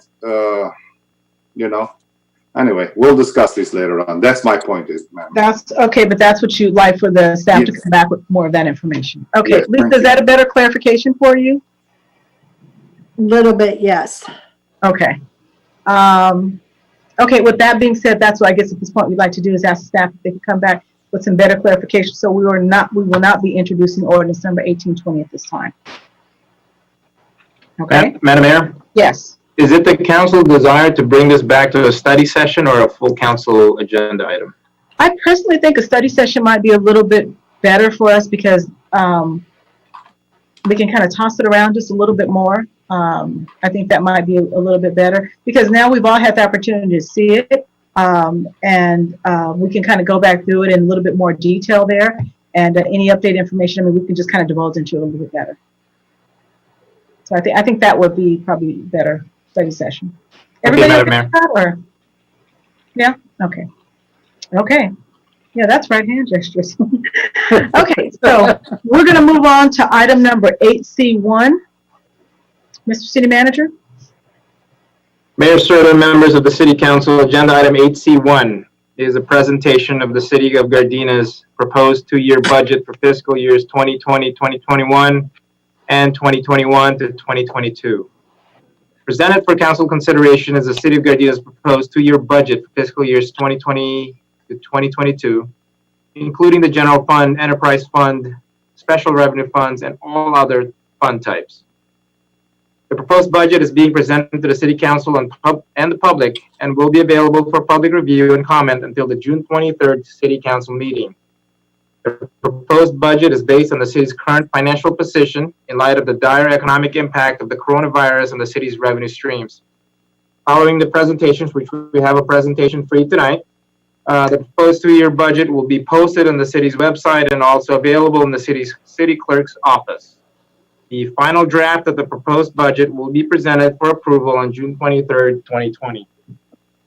So as I mentioned, we have a presentation tonight to go over the city's 2-year budget. I understand, you can see that there are 41 slides on this, but I promise you I'm not going to go through all of them in detail.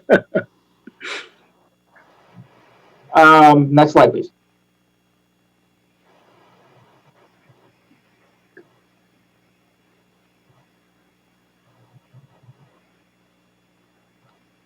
We've seen this before.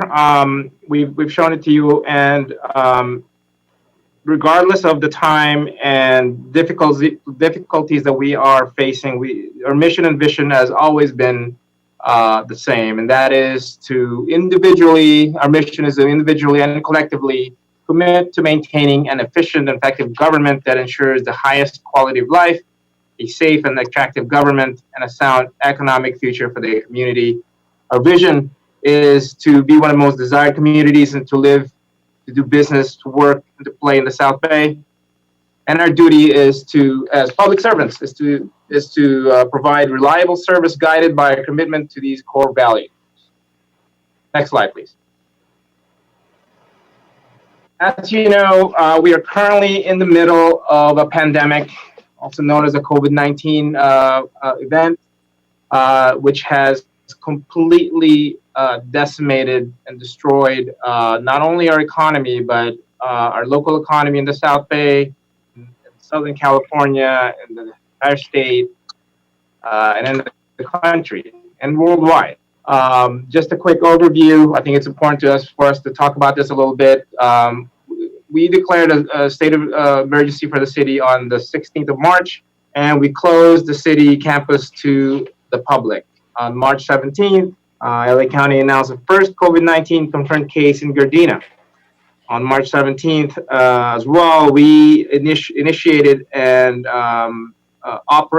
started the Gardena Emergency Operations Center, or EOC, and a stay-at-home order has been in effect since the 19th of March. What does that mean? It means all non-essential businesses were forced to close. The Hustler Casino itself has been closed since March 19, 2020. And Lucky Lady Casino, which was not directly related to COVID, has been closed since July 15 of 2019, going into a full year. March 30th, 2020, Governor Newsom issued an executive order for sales and use tax relief for businesses. Very, very impactful for the city. Means that qualified businesses and small businesses can and take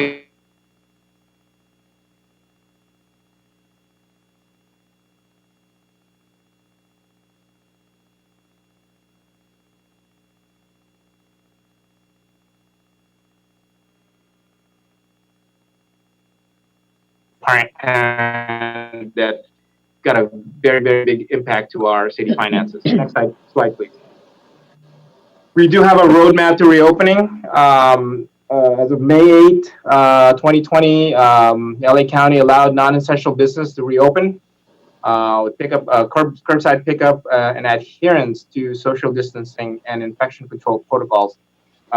We have a little graphic on the bottom that shows where we are right now. I know it says stage 1, which is now. Stage 2, we're beginning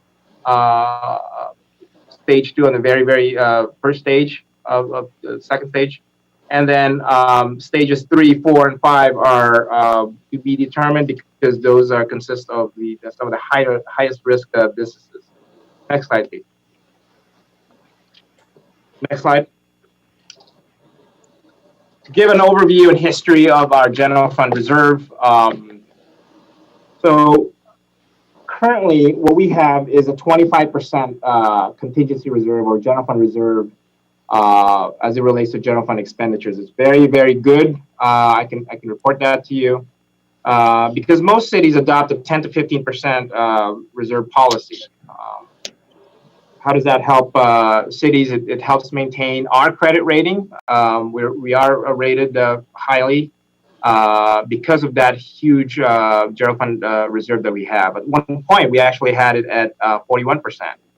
I believe that was in the graph below. You can see in June 2018. It's good to have these reserves because it helps to mitigate the effects of unanticipated situations, just like COVID-19 and other natural events. So if you look at our general fund reserves, going back to June 2010, we had a modest 8.6 million reserve. Throughout the years, over the past 9-10 years, we started building our reserves, and it peaked in June 2018. You see a drop there from June 2018 to June 2019, went from $23.9 million to $16.5 million. And that's because we reorganized and we restructured our PERS amortization schedule to save millions and millions of dollars. I believe it's about the neighborhood of $10 million is what we saved over the next few years. And it's going to show later on as I present the graphics to you that that particular move that we made pays off significantly. Next slide. This slide is to show the projected general fund budget for 2019 to 2020, which is going to be closed as of June 30, 2020, and then the 2 years after that. Obviously, as you can see, 2019 and 2020 to 2020 is the hardest hit of all the next 3 years, simply because of the things that I mentioned to you. You were very, very reliant on our casinos, and between those two casinos, we were losing $8.5 million right off the bat. So for 2019, 2020, we're looking at a structural deficit of $9.8 million. 2020, 2021, $7.5 million, and 2021 to 2022, $5.7 million. Next slide, please. General fund balance. Going back to June 2013, we had this is basically our cash on hand, cash in the bank, if you will, for the general fund. We had 10.3 million, and back in June 2013, as I mentioned, we started building that over the years, peaking at June 2018 at 23.9. Again, June 2019, we paid off and we initiated a PERS fresh start. We used about $7 million for that, which paid off significantly, as I said. And then on June 2020, with the COVID-19 pandemic, which our fund balance is projected to decrease all the way put to 6.7 million. That's about a loss of 9.8 million to $10 million. And then June 2021, June 2022, as you can see, we start running out of money. And again, this is to show you that if we don't do anything today, this is what we're heading to. Huge reduction in fund balance in 2020, and then we go into red or negative in 2020. That the PERS fresh start that we did saved us about combined $3.3 million between 2021 and 2022. So it's good that we did that, but as you can see, we are still facing a huge deficit for the next couple of years. Next slide, please. So what does our road to recovery mean? And this is for the general fund only. Currently, we are freezing promotions and hiring. All the vacancies have been removed. We're exploring potential revenue opportunities. Anything that we can potentially attract businesses to stay and remain in Gardena, we're doing. We have an item later on this evening about the CARES Act from the federal government to specifically target businesses that are in danger of shutting their doors, and we're trying to help them and stay and remain here in the city of Gardena. COLA adjustments are frozen, and it's in the process of meeting and conferring with our bargaining groups. We're also freezing cash outs and step increases. We're looking into deep cuts in materials and operations. And finally, we are in the process of meeting and conferring with our bargaining groups for possible furloughs and layoffs. Next slide, please.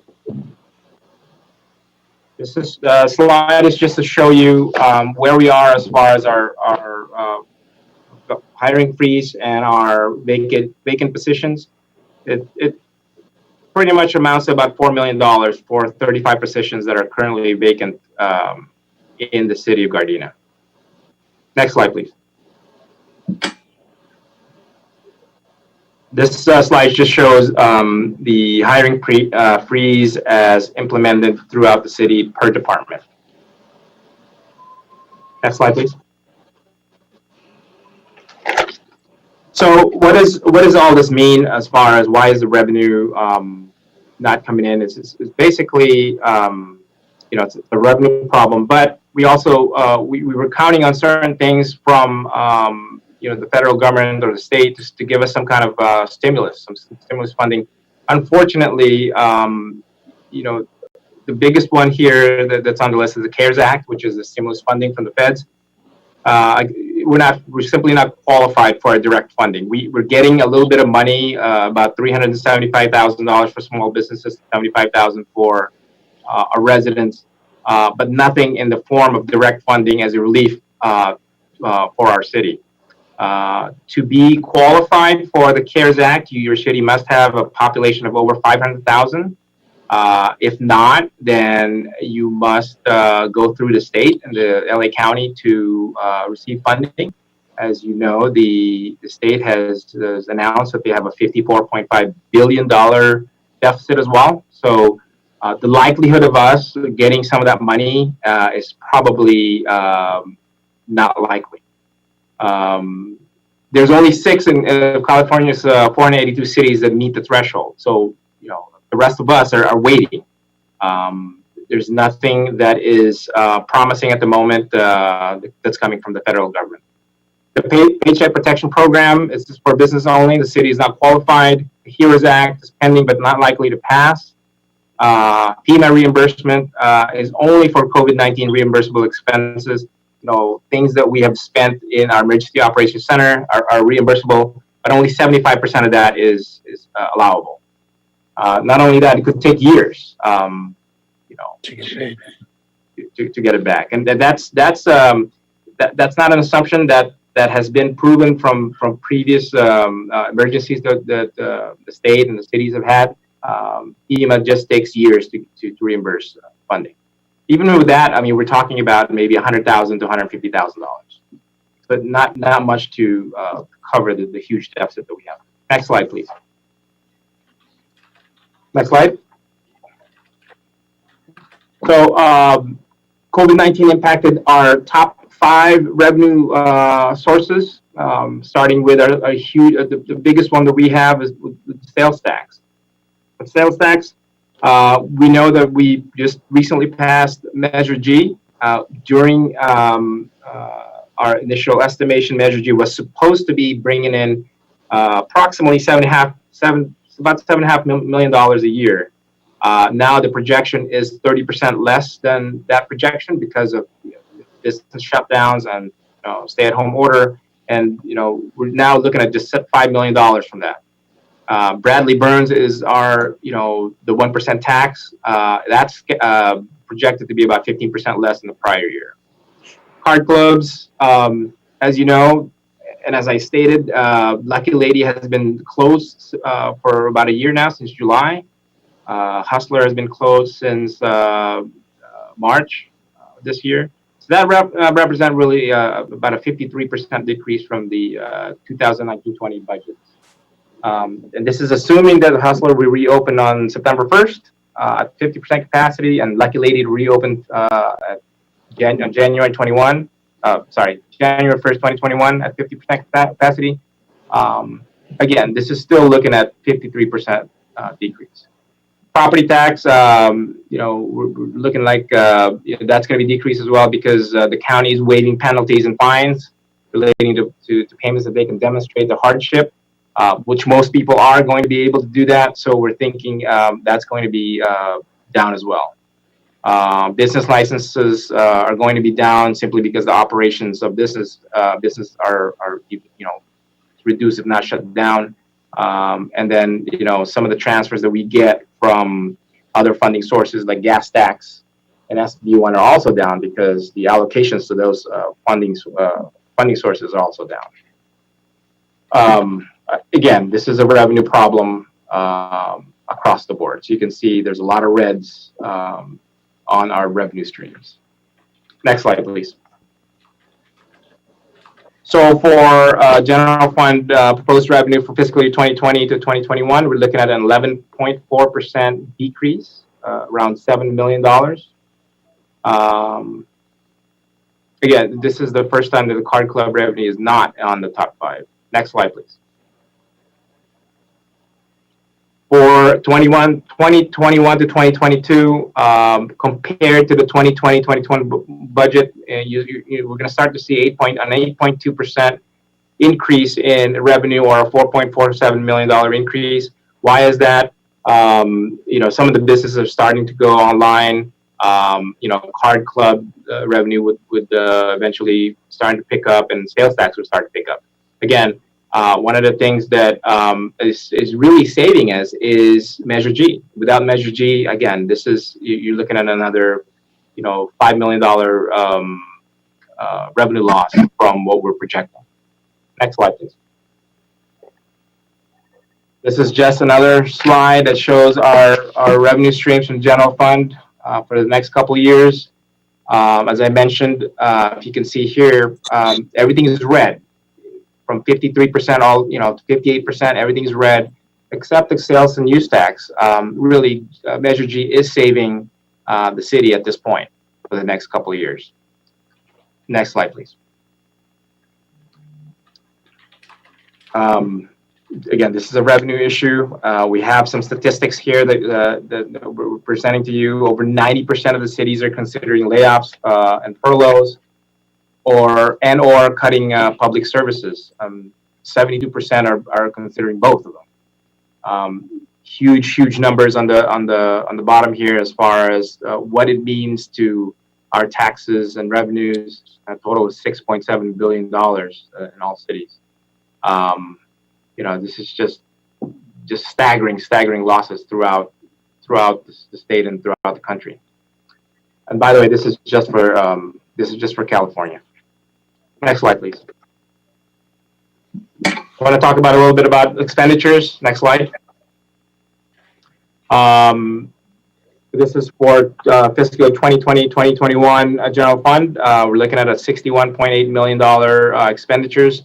What we have here presented to you is what the expenditures would look like if we do nothing. So if we have no planned reduction efforts such as furloughs, layoffs, other mitigating ones like the operation maintenance reductions, this is what you would look like if you didn't do any of that. And again, you start seeing our fund balance just really go into the red really quickly. Next slide, please. This is just 2021 and 2022. More increases in expenditures. These are normal increases in for instance, the fire contract with LA County would increase about 3%. RCC, which is our regional communication center, also would have to increase their overhead, and general overhead increases in purse payments. These are normal increases, but it's not the ideal time to be having these increases. Next slide, please. I'm going to go through this real quick. This is just a, showing you expenditures from a departmental perspective. Next slide, please. Admin services, we've frozen 3 positions, which is 18.9% of the budget. Next slide. This is just community development. Next slide. Elected and executive offices, which is the city manager's office and city council. Next slide. Police department. Next slide. Public works. We've got 10 positions that are frozen already. we're looking at next year about 7.7% decrease just on this department alone. Next slide, please. And Recreation and Human Services. Next slide. Non-departmental and transfers. These are going to be your fire protection services from LA County, our debt service, our regional communication, and our post-employment benefits and other PERS items. Next slide, please.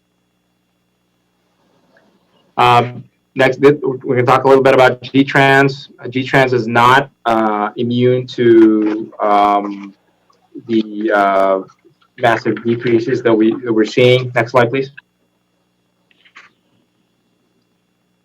For the next couple of years, 2021 to 2022, we're looking at $3.6 million in 21 and $6.62 million in 2022. Why is that? A lot of the things that fund G-Trans, which are subsidies from other government agencies, are driven by sales tax through Measure A, Measure R, Measure M, Prop C. All of them are projected to be, massively down. So, it's reflected on their projections as far as the next couple of years. Also, we're not collecting any fares, so that adds to that too. So yeah, it's industry-wide. This is very, very common with all the transit agencies. Next slide. Just like the general fund, the enterprise fund, or G-Trans have their own fund balance. They have been keeping a very modest, very conservative approach, just like the city funds, just like the general fund. June 2020, they'll have $8.9 million in the bank.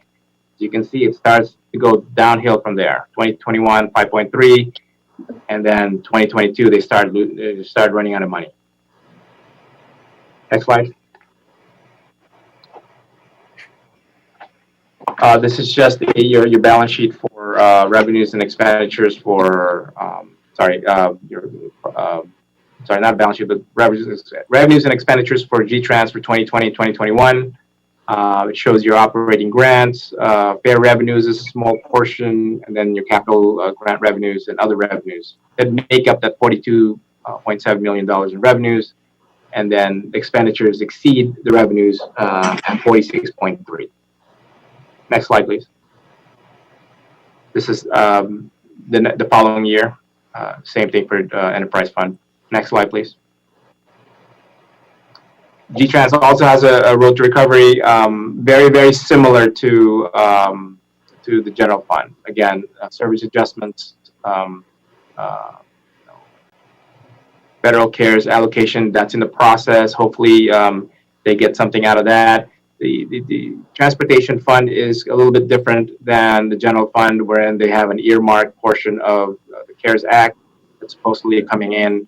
We don't have that amount yet, but we'll share that with you once we determine what that is. Freezing COLA adjustments, reducing materials and operations, and obviously layoffs and furloughs are also in order. Next slide, please. This is just a proposed budget for all funds. Next slide. We'll include a general fund, internal service fund that I mentioned earlier, debt services funds, G-Trans is in here. Every fund that the city has falls into obviously the all funds revenues and at $152 million compared to expenditures $171 million. Again, the biggest contributors would be the general fund and G-Trans. Next slide, please. The following year for all funds, comparison of revenues and expenditures, same picture. Next slide, please. These are our capital improvement programs. We have some, certain funding here, CDBG, Park and Loo. These are just listings of the projects that we currently have, both new and carryover from the prior years. Next slide, please. More CIP projects. This is just Public Works. Next slide, please. That concludes my presentation. If there's any questions, I'd be happy to answer questions. Okay. Well, thank you very much for a very detailed proposed budget for the upcoming year. I'm going to open it up to council members at this time. Does any member of the council have any questions, comments? Madam Mayor, this is Mayor Pro Tem Henderson. Thank you for that. Mr. City Manager, thank you for that full disclosure and bleak report. I know there's 472 other cities that are having the same challenge and actually have laid off folks. With this, we're looking at other potential industries for revenues. You know, now that a lot of us are at home, you know, telemedicine is starting to expand and a lot of those things and things related to pharma and everything like that that are looking for places. Is that something that we can start looking at? And also, could we possibly get an analysis on, because folks are kind of walking out a little more and everything, looking at maybe changing some of our ordinances to expand outdoor eating for some of our places? Like Giuliano's has a sidewalk, but maybe we may need to close the street off for a little bit so they can maybe have tables out towards the street or something like that. Is that something we can start looking at? Mayor Pro Tem, we can look into that certainly, but at this point, with regard to let's say opening sidewalks and whatnot, we are still bound. We're following the county's order as far as are you going to allow restaurants to open, whether it's indoor seating or outdoor seating. So certainly, if that is the wish of the council, we'd certainly look into that, and it would probably be more appropriate to look at other funding revenue sources and that idea that you have in the council directives, if you will. And of course, health always dictates what we're going to do anyway. So yeah. Yeah. Okay. Any other questions? Yes, Madam Mayor. Go ahead. You just mentioned looking at other revenue sources. What are some of those? What some of your suggestions might be? I mean, we were always looking to keep businesses here in Gardena. As far as other revenue sources, there's we're very limited to the number of revenue sources that we have. What I'm saying is we're open to other options that we have. Anything that the council or the community might have. Our economic development team is hard at work. We just heard a very good presentation today during our budget session about development on the old sump site. Potentially that could be a point of sale for the city. Let's say, for instance, if a huge a distributor comes in the city, that would be an infusion of cash, an additional infusion of cash if that becomes a reality. But that is at least a couple of years away from us.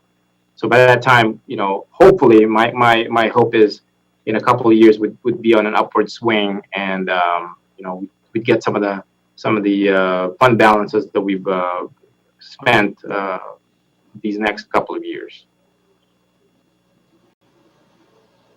Any more questions? Madam Clerk, I have a question, Madam Mayor. Go ahead. Mr. City Manager, you mentioned earlier in your presentation that it's going to take us years to get our money back from the government, right? Yes. So, what's the percentage of the money that we're losing that we might get it back?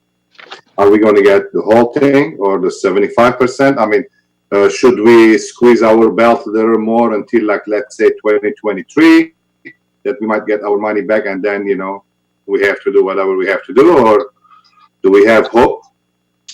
So what I'm referring to when I said that reimbursements from FEMA, for instance, a 75% reimbursement from FEMA, that is only for the reimbursable expenses that we've incurred as it relates to COVID-19. For instance, our emergency operations center has recorded probably now, I'm going to say, around $400,000, and so only 75% of that would be reimbursable in years to come. So the huge losses that we're incurring right now because the casinos are closed, businesses are closed, there's no sales tax coming in. None of that is reimbursable. That is just a Loss.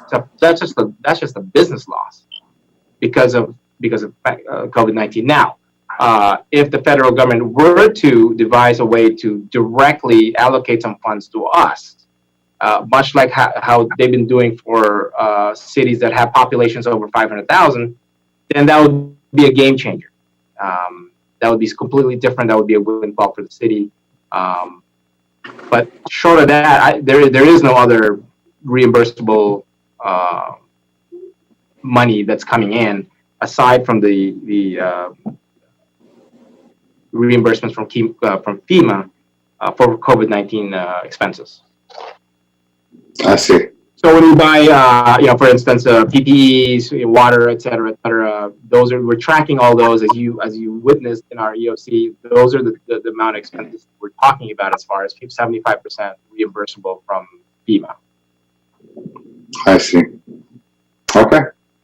Madam Mayor, oh, sorry. No, it's okay. So we gotta think.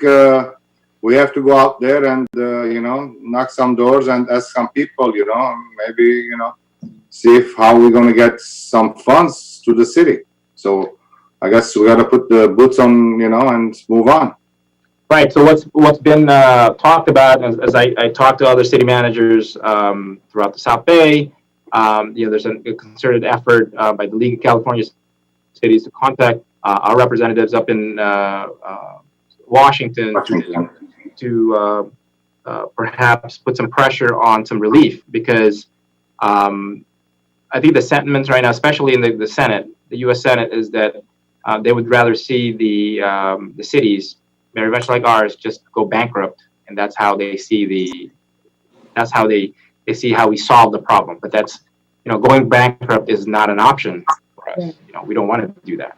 Going bankrupt means perhaps a reorganization, or perhaps turning over the keys to the county. That's what it really means. Yeah, that's sad. Thank you. Madam Mayor, can I get back in here real quick? Go ahead. All right, Mr. City Manager, because we're going to have some hiring freezes and a lot of key roles and everything, as a community, what can we anticipate in regards to our service levels in response to various functions? I'll say public safety, public works, because parks are closed right now. But as far as cleanliness of the city, safetiness of the city, what can we anticipate? So part of the formula that we came up with, as far as making sure that we have a balanced approach on this, we don't want to cut our staff too deep without knowing really what's out there that's potentially could be coming from federal government as a relief. We don't know that. We're hoping that there is, but the reality is that we can't budget for that. So we don't want to cut too deep and affect service levels to our community. So as it stands right now, the formula that we came up with as far as the furloughs and layoffs that we're proposing to our labor groups would potentially reduce service levels by about 20%. So what does that really mean? And I'll give you an example in parks or public works. So for instance, right now our parks mowing schedule is once a week. So if you do, let's say, a 20% reduction, maybe you won't mow the lawn. Not the lawn. Won't mow the parks. Maybe we'll do that every other week, so that there's still a reduction in staff, but you don't really see it. You don't really feel it, because after a week we'll still go out there and cut the grass. That's what we're looking at right now as far as service reductions. As far as the PD, that is a very, very essential function. Public safety is very, very essential. We're not looking to cut services to our police department. We've got a lot of vacancies already as it is with the police department. We don't want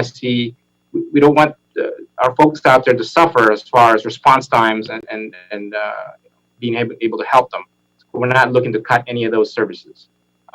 This is to say that what we know now, if what we know now holds true, then we wouldn't have to do another round of layoffs and furloughs. Now, obviously, if we are subjected to, for instance, a worst case scenario of second round, wave 2 of disclosures, then obviously the businesses will have to close again.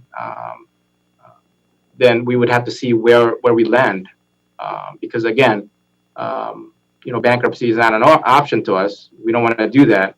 So we got to do what we got to do to really save the city. Thank you, Mr. City Manager. Thank you, Madam Mayor. Okay. Any more questions or comments? Matter's going to come, not matter, but it's going to take a whole month review for this. And on June 23rd, 2020, we will be looking to adopt that budget at that time. But we do have this whole 30-day period. Or if there are any more additional questions that we as a council have, I believe if anybody from the public has any questions, they can submit those, to us as a city as well by email or letter, fax, etc. at that time. So we're not looking to approve this budget today at this time. So everybody has it on their iPad, the information. And as was stated earlier, this information will be online on our website for the community to take a look at and view and make any suggestions or comments and so on. Madam Mayor, may I say one more thing? Sure. Obviously, a month is a long time. Mm-hmm. As we find out more information, this is a very dynamic, moving situation. If we find out more, then obviously we would update the council. This presentation that we saw today could very well look like very different a month from now. Simply because the longer the stay-at-home order is in place, the longer the casinos are closed, the more their deficit grows. So true. We would have to wait and see. Okay. Well, Mr. City Manager, again, thank you for this very detailed report. Not quite what we wanted to hear, but we knew it was coming. But we do appreciate the fact of making sure that we have accurate and clear information, so that way we as a council can move forward in making, approving this budget and possibly make some difficult decisions and changes as we move forward in the year. So thank you very much for that. Okay, with that, we're going to move on to item number 8C2. Mr. City Manager. Mayor Serta, members of the City Council, agenda item 8C2 is approval of CARES Act program funding, otherwise known as CDBG-CV, received from the U.S. Department of Housing and Urban Development to alleviate the negative economic impacts of COVID-19. Per HUD guidelines and needs identified in the city's consolidated plan, staff has developed the following programs to address community needs. The first one is the grocery and utility assistance for residents. This is basically going to be help in the form of grocery and our utility assistance programs for the elderly, frail, or other at-risk households that have experienced a reduction of income and are experiencing food insecurity caused by the economic impact of the COVID-19 virus. Eligibility would be determined by staff in the Human Services Division. The households must meet the HUD's low income requirements, and our requirements here in the city would very, very much mirror our food pantry recommendations. That is, we would require, form of identification and to prove that they are residents of the Gardena. Like a utility bill would be required. We're also going to be asking them and proving the number of household size, also proof of income, and that's per HUD guidelines. Due to current economic climate, it is expected that not only will the traditional low-income households will qualify, but the new temporary low-income households, which brought forth by the COVID-19 pandemic, will also qualify in this unprecedented time. Suggested funding for this program is approximately, it's $75,000 and $465. The second plan is the Small Business Assistance Program. This is grants to businesses within the Gardena city limits to promote business job retention and assist in local financial recovery for low-mod qualified businesses that have been impacted by COVID-19. Criteria include businesses with 20 or fewer employees could qualify for a one-time grant of up to $20,000 for a payment for rent, utilities, and other operational expenses. Detailed program guidelines, qualifications, and application instructions are attached to this agenda item. one of the things that we looked at for HUD guidelines, and one of the mechanisms that we can use to really help businesses in our city would be the rent payment program. Basically, this is designed to keep their doors open and not have them closed because they can pay their rent. So that's really the main focus of this is provide rental assistance to our businesses.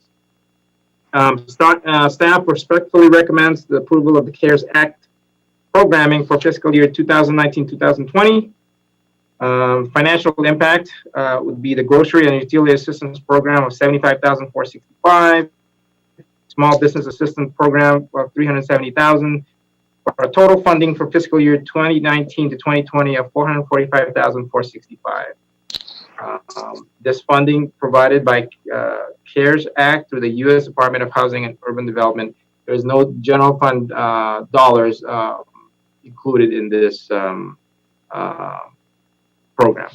What's required is to approve the programming of CARES Act funding received from the U.S. Department of Housing and Urban Development, or HUD. I do want to add that we suspect there's going to be a second round of funding from HUD, probably in the tune of about $250,000. But that's not, it's still in the works. It's not concrete yet. Okay, thank you. Let me open it up for questions and comments. Anybody? Mr. City Manager, question. When can people start applying for this? I mean, and we're going to have it on the website. I know we kind of briefly talked about this before, but when can they start? So, Madam Mayor, we're going to be pushing this in our social media and our website. They can start applying for that as early as tomorrow. Okay. We do have the folks that are taking advantage of our food pantry, and most likely those folks are going to be taking advantage of this assistance as well. For the business side, we have our economic development division constantly in communication with our businesses. We have their email addresses. We'll send out a blast of emails saying, hey, here's a program. Obviously, we're going to run out of money before we can fill all of the demands. So what we're thinking is, we're going to be opening this program for the small businesses from May 27th, 2020 to June 12th, 2020 at 5 p.m. Applications, if we receive any applications after 5, those will not be processed. Got it. I'm sorry, May 27th through June 27th? No, May 27th to June 12th. Oh, I'm sorry, June 12th. Got it. Correct. Okay. Okay. Had one more question. Never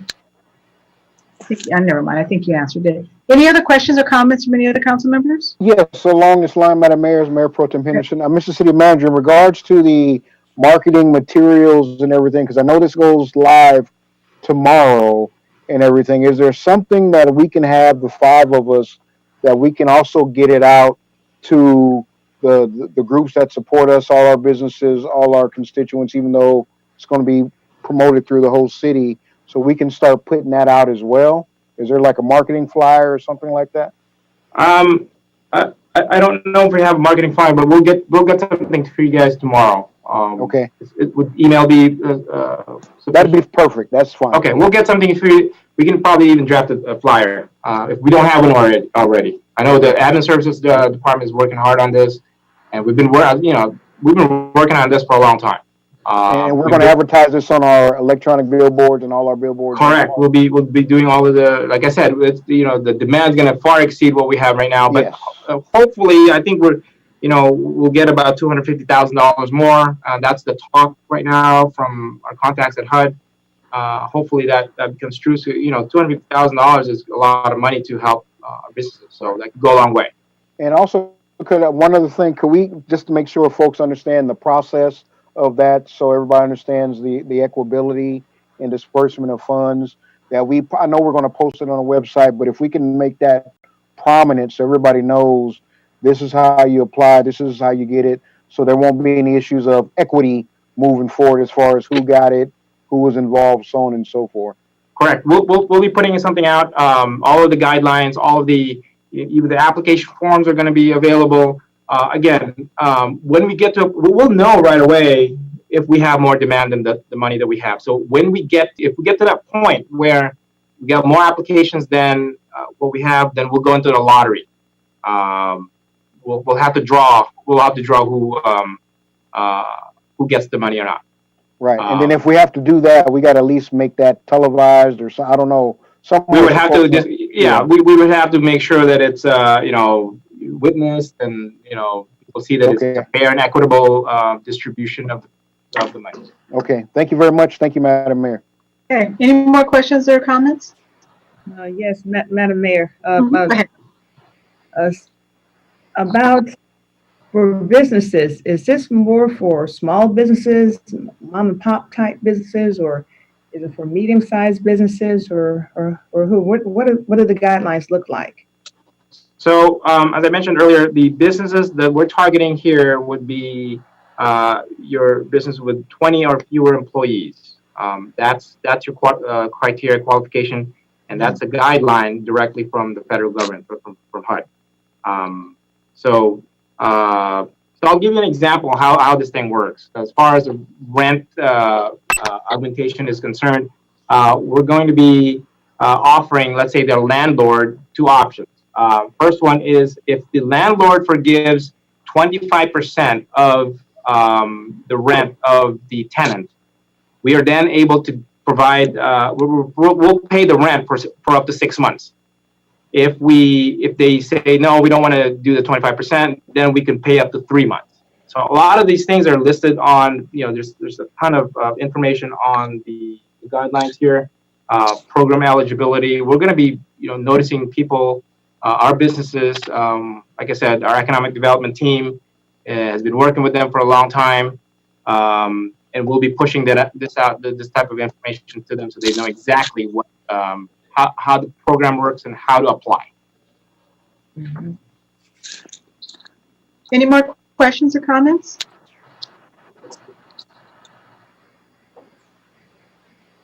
No? Okay. With that being said, can I get a motion to approve the funding received that we will receive from HUD? So moved. Wait, hold on. Wait too quick. One more time. Who was first?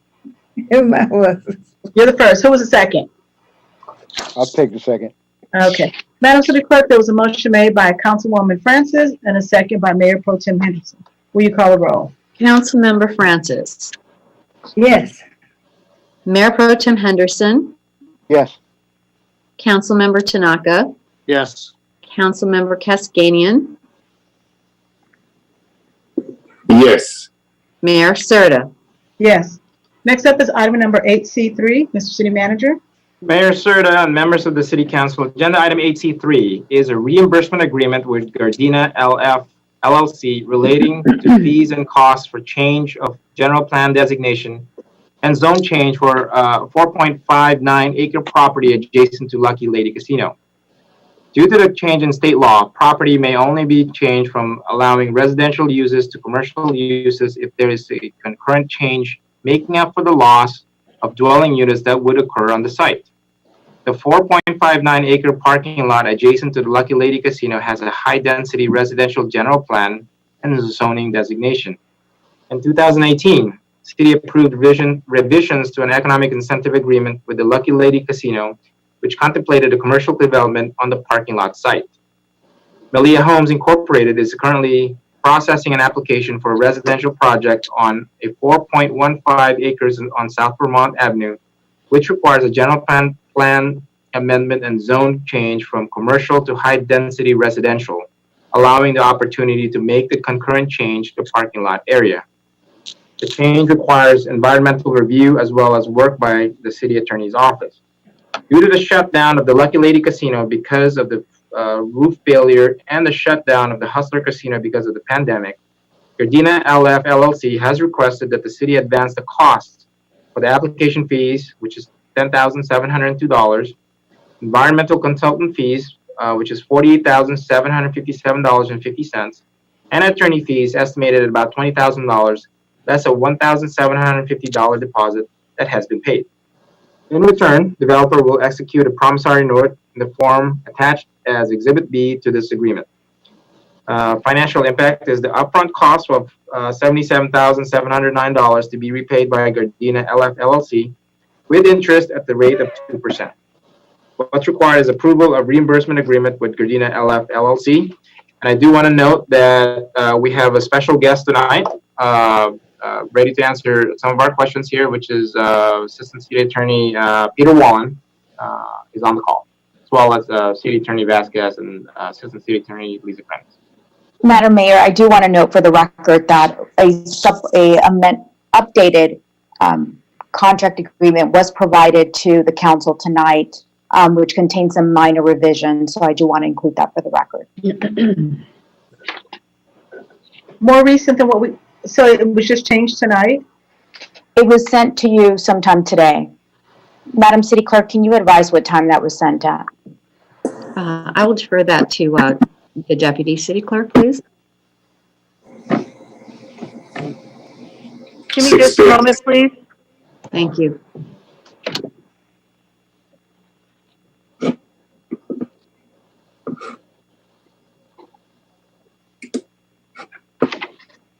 Has this been sent to all the council members?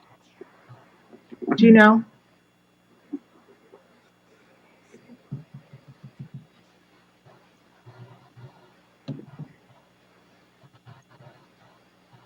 Let me see. Yeah, I received mine. We received as well.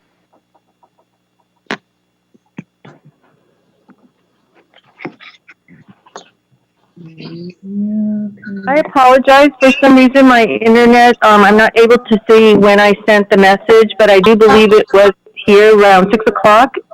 That's correct. Correct. I do see where it's sent at 6 o'clock. And mind you, I can explain. because it's sent so late in the hour, can somebody go through what these revisions? I mean, if we're going to be making a decision on this now, I mean, that's really late in the hour, and I understand things happen last minute, but if you hadn't told me right now that there were revisions made, you know, I would have known. Can you go through what some of these minor changes are going to be? Sure, I'm going to defer to Deputy City Attorney, Mr. Wallen, who worked on this matter. Can I be heard? Can you hear me? We can hear you, Peter. Oh, good. Yeah. When I originally drafted the agreement, it said that they would have to repay the loan within 30 days after either club reopened, or in any event after 6 months. It's the earlier of those two. They requested a change this afternoon, saying they wanted it to say it would be the later of those two things. And so we made that change. People get paid. It's just a matter of whether we get paid 30 days after the Lucky Lady or the Hustler Casino opens, or we get paid in 6 months. Okay, so that was the only minor change? Yeah. Okay. Where were we here? Okay, are there any other questions or comments at this time? Yes, Madam Mayor, it's Mayor Pro Tem Henderson. I'm not sure if this is a Peter question or Mr. City Manager question. So do we still get the potential? I know we get the Malia project and everything, and there's still that opportunity for some commercial development on the parking lot property as well, correct? Or is that gone? So the Malia Home project offsets the zone change that we're doing here with the Lucky Lady. Peter, you have anything to add to that? Yes, I mean, we already have an agreement with the Lucky Lady, which provides economic incentives then for them to do the commercial development. And this is their first step in starting to do the commercial development. They are going through a zone change to turn it into commercial zoning. It's presently residentially zoned. So once they get through that step, we expect that there will be a hotel or other development on the parking lot parcel. So yes, this is part of Spencer's economic development projects. Okay. I just want to make sure I understood it correctly. Thank you very much, both of you. Good to hear from you, It's Peter. good to see you guys. Likewise, hearing from you. So just for clarification, and even anybody watching this at home, if you've watched any of the previous meetings, so we're still looking to have this new housing development. It will be on the Vermont side, and the other potential commercial project would be on the Rosecrans side, which I believe is like Rosecrans and Butler, more in that corner area there, just so everybody understands that is still in play. Okay. Any other questions, comments? If not, okay, can I get a motion to approve the reimbursement agreement with the updated change in the agreement that we just received at 6 o'clock? So moved. Is there a second? I'll second it. Madam City Clerk, there was a motion made by Councilmember Tanaka and a second by myself. Mayor Serta, will you call the roll, please? Councilmember Tanaka, Yes. Mayor Serta, Yes. Mayor Pro Tem Henderson, Yes. Councilmember Cascanian, Yes. Councilmember Francis, Yes. and that's the, that is it, I believe, yes. Great. Thank you. I'm sorry, I kind of threw it off because I'm always at the end there. That's right, we did it. Next up is item number 8G1, Mr. City Manager. Mayor Serta, members of the City Council, item 8G1 is approval of $50,000 budget appropriation for Human Services Construction Project, job number 989. On April 14, 2020, Council approved the purchase of furniture and office hardware for the Human Services Building, Family Child Care Offices in the amount of $66,602.07. Total cost of furniture purchase was covered by grant funds from the Family Child Care Contract and the California Department of Education. In conjunction with the purchase and delivery of the new furniture, upgrades to the facility are required.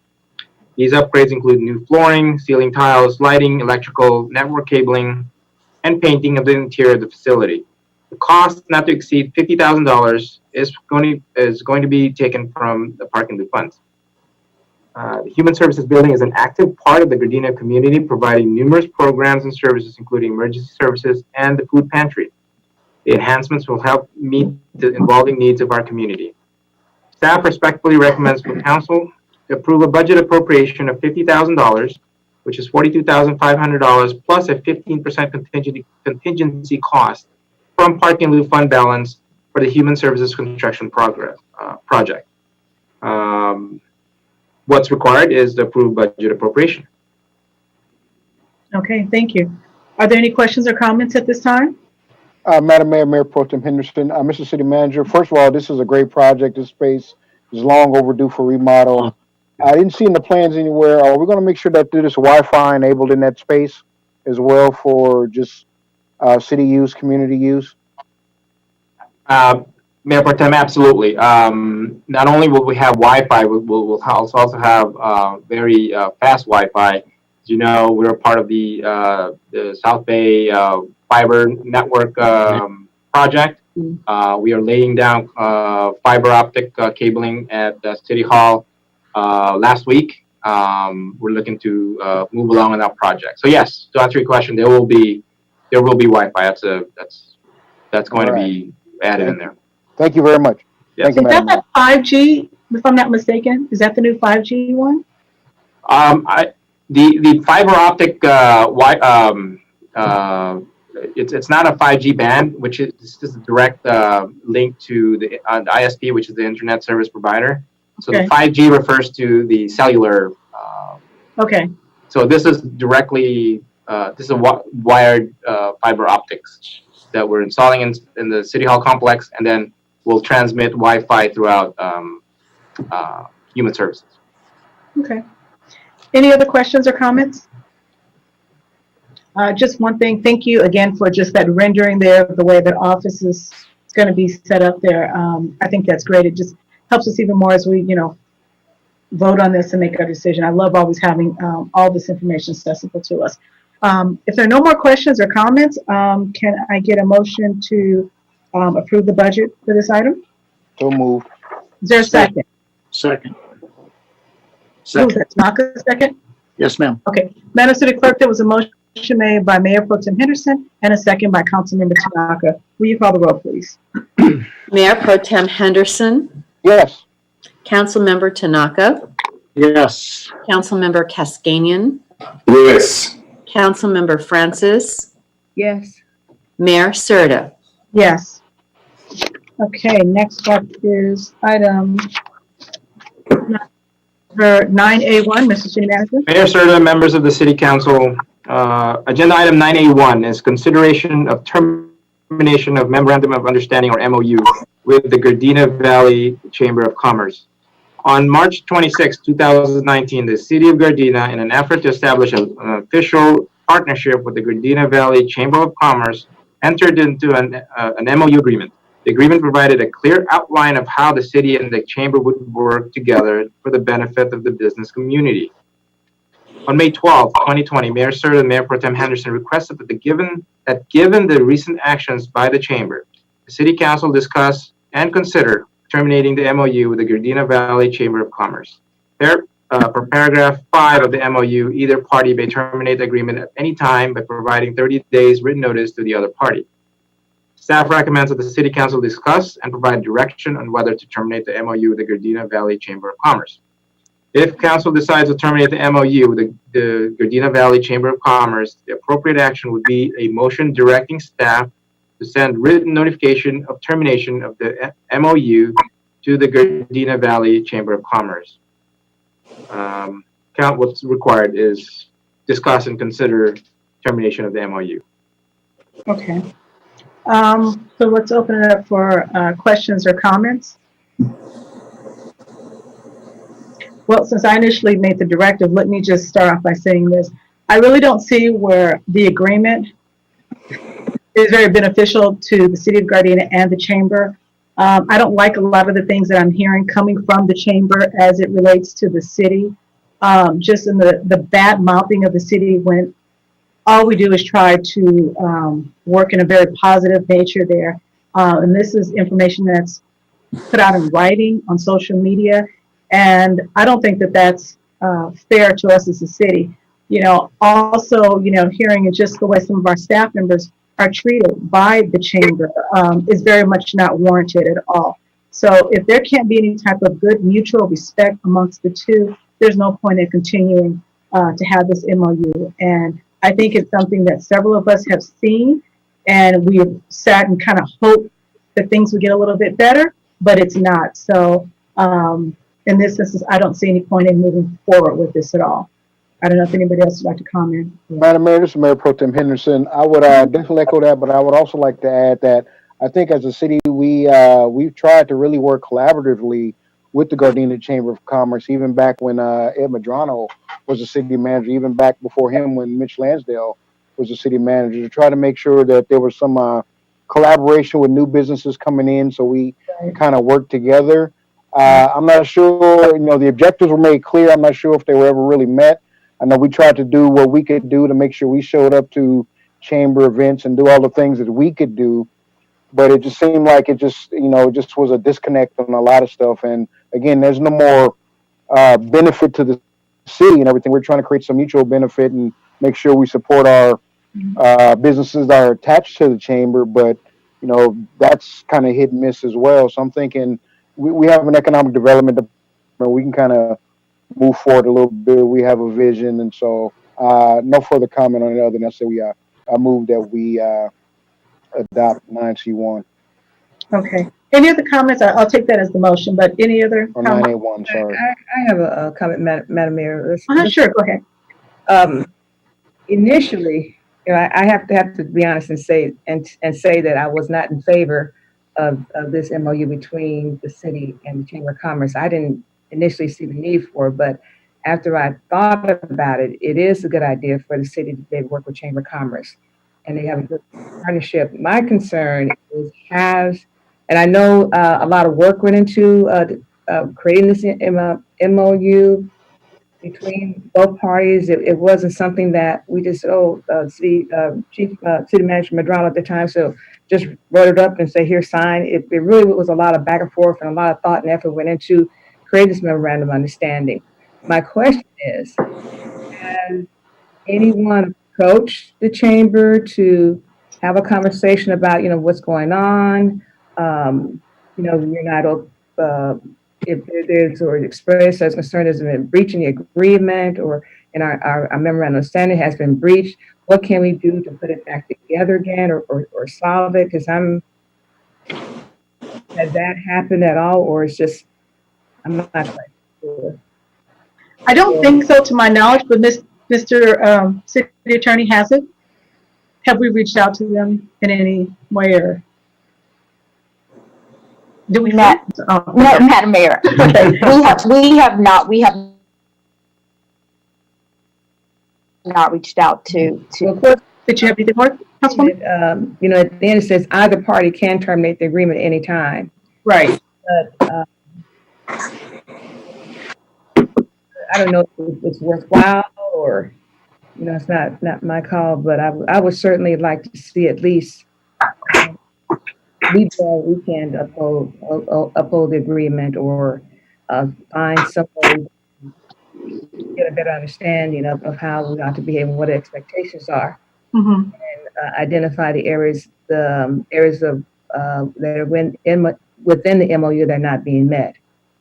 Mm-hmm. Yeah. Well, I think we need to take a look at performance versus personality, and maybe that's the issue. I'm not sure, but well, I'm sure it's all those things, and I just think as a city, there's so many of our people in our city and I'm not just saying this just to boast ourselves, but I mean our employees work so hard, and staff, and as far as our image and what we're out there doing, to give the best service.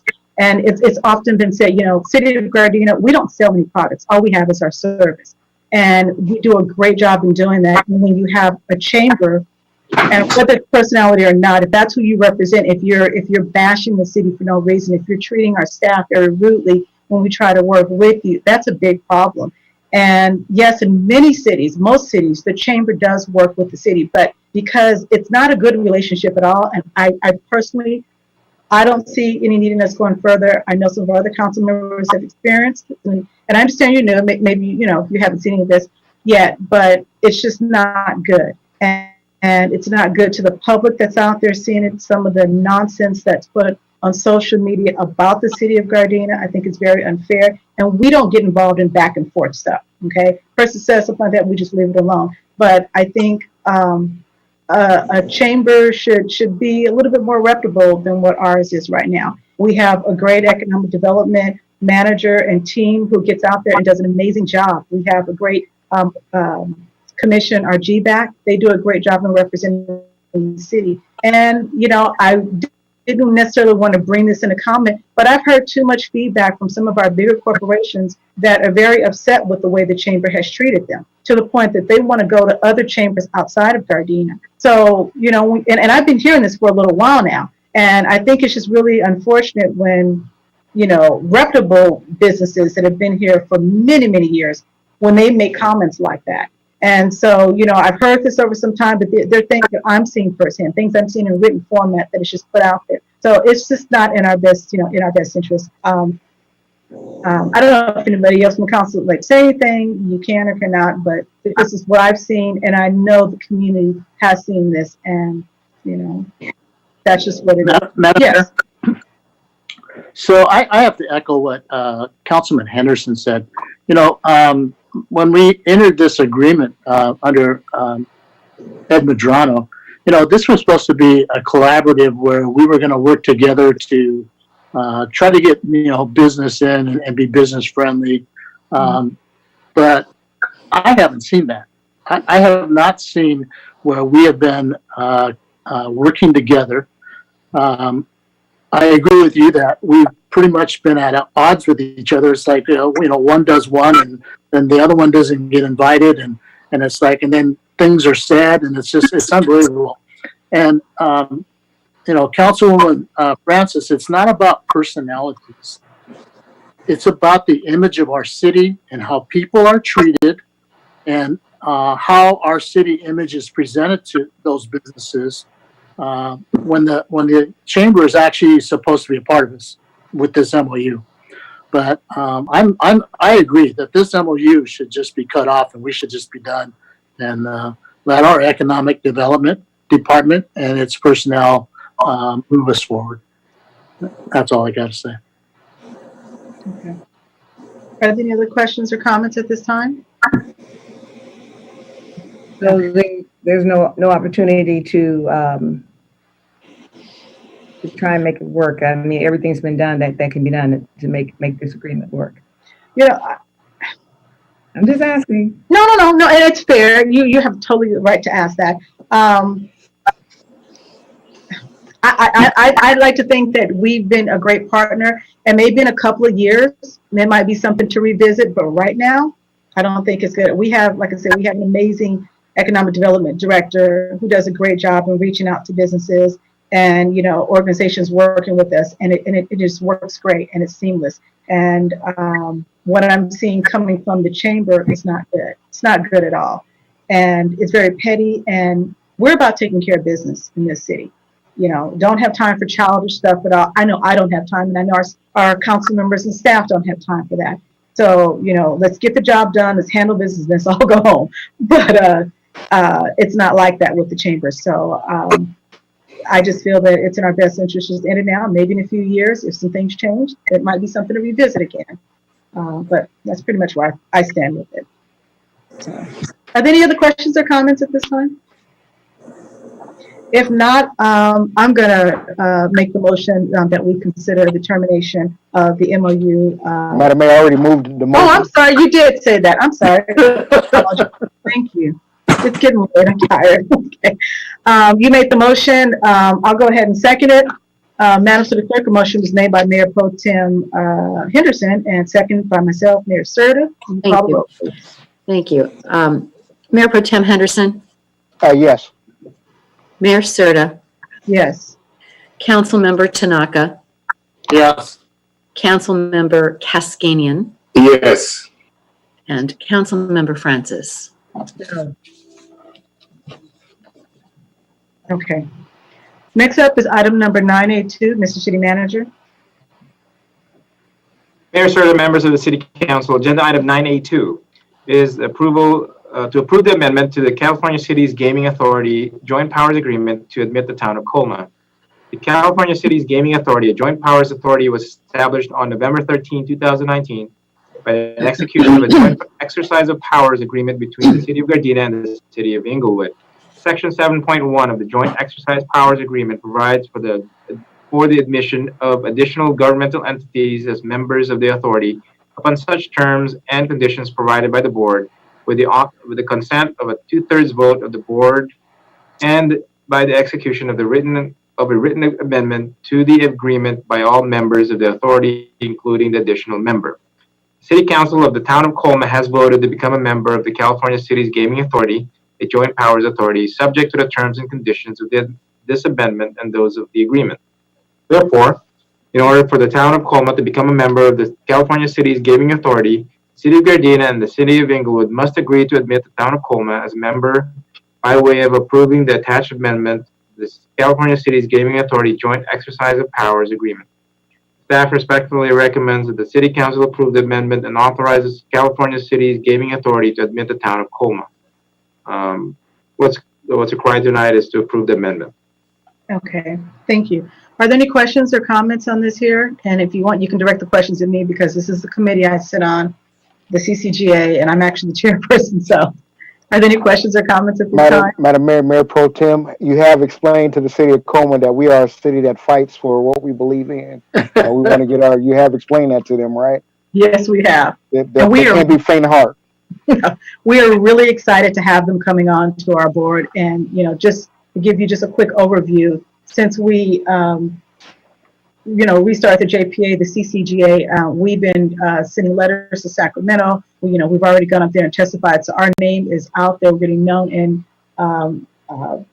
so, we're very excited that Colma's coming on board with other potential cities ready to come on board as well, too. And, as we're all grouping together to go up against the Attorney General and making sure that they don't cut into our funding for our casinos, because as you all know, it's very important to us, especially in a city of our size. Right, thank you. Thank you. Any other questions, comments? Good job, Madam Mayor. Thank you. Thank you. I have to give that to our executive director, Rudy Intermediate. He's going out there chasing them down. So I'll pass that on to him. But thank you. Any other questions, comments? If not, can we get a motion to approve the amendment? So moved. Okay, is there a second? Second. Okay. Madam City Clerk, there was a motion made by Councilmember Tanaka and a second by Councilmember Kaskanian. Will you call the roll? Councilmember Tanaka, Yes. Councilmember Kaskanian, Yes. Mayor Pro Tem Henderson, Yes. Councilmember Francis, Yes. Mayor Sturda. Yes. Thank you, guys. Okay, next up is council directives. Does any member of the council have any directives at this time? No, I guess it's because the hour is late. Here we go again. I have one question for Councilman Kaskanian. Did you still want that report to see just how we've been doing as far as we were talking about that other item before? What do you mean? Which? Just to see how folks have been doing with local hire and working. Yes. Oh, yeah. Okay. Well, I mean, yes, I do. Thank you for the reminder. It's not too late. My battery is running down. And yes, Mr. City Manager, so if it's possible, as I mentioned earlier, if I can see the report, approximate report, if we can get 100%, how many developers we work with and, you know, how many of them they fulfill their promise or with the percentage that, you know, they hired or purchased locally. So are you making the directive and council? Yes. I'll second. You're seconding it? Yes. Are there any other directives? Yes, I have a Go ahead. one.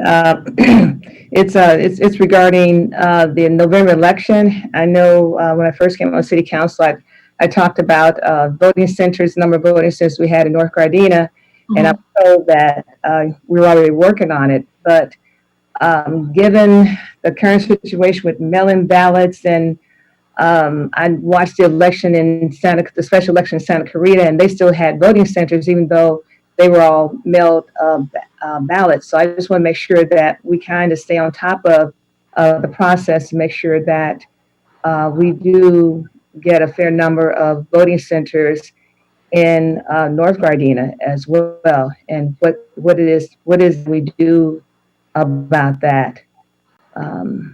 I just want, because we're about 3 or 4 months out. There's a lot going on.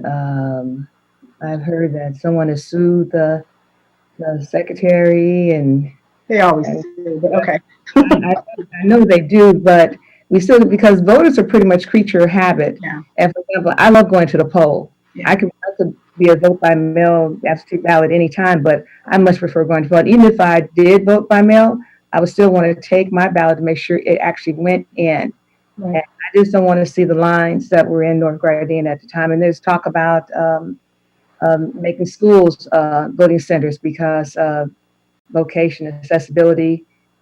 So I just want to make sure that we stay on top of it. Did you make that directive before? Yes, but you guys, the council said they were already working on it. So I'm just kind of bringing it back again to see, you know, I know if you're already working on it, that's fine. And then the other thing I just want to thank hold on 1 second. Let me just, Mr. City Manager, I'm assuming that that's probably something, is it in the process of working on between yourself and our city clerk, something that's going to be coming back to the councilwoman? I'm not aware of that, Madam Mayor. I think what happened was that we, somebody chimed in during the meeting that the city clerk's office has already worked with LA County as far as getting the number of voting centers. I do have something to add. This is Deputy City Clerk Romero. So because of the pandemic, there's the county is working with the city clerks and informing us as to what LA County will be doing. There's a city clerk summit that's coming up next month. And actually, I believe it's taking place in July. So that is one of the topics that we will be discussing. So I will have a report back to Ms. Francis after that summit. Okay. And can you probably share it with everybody as well? Of course. Okay, great. Okay. I'm sorry, Councilwoman, it's probably better your directors are separate and, you know. Oh yeah.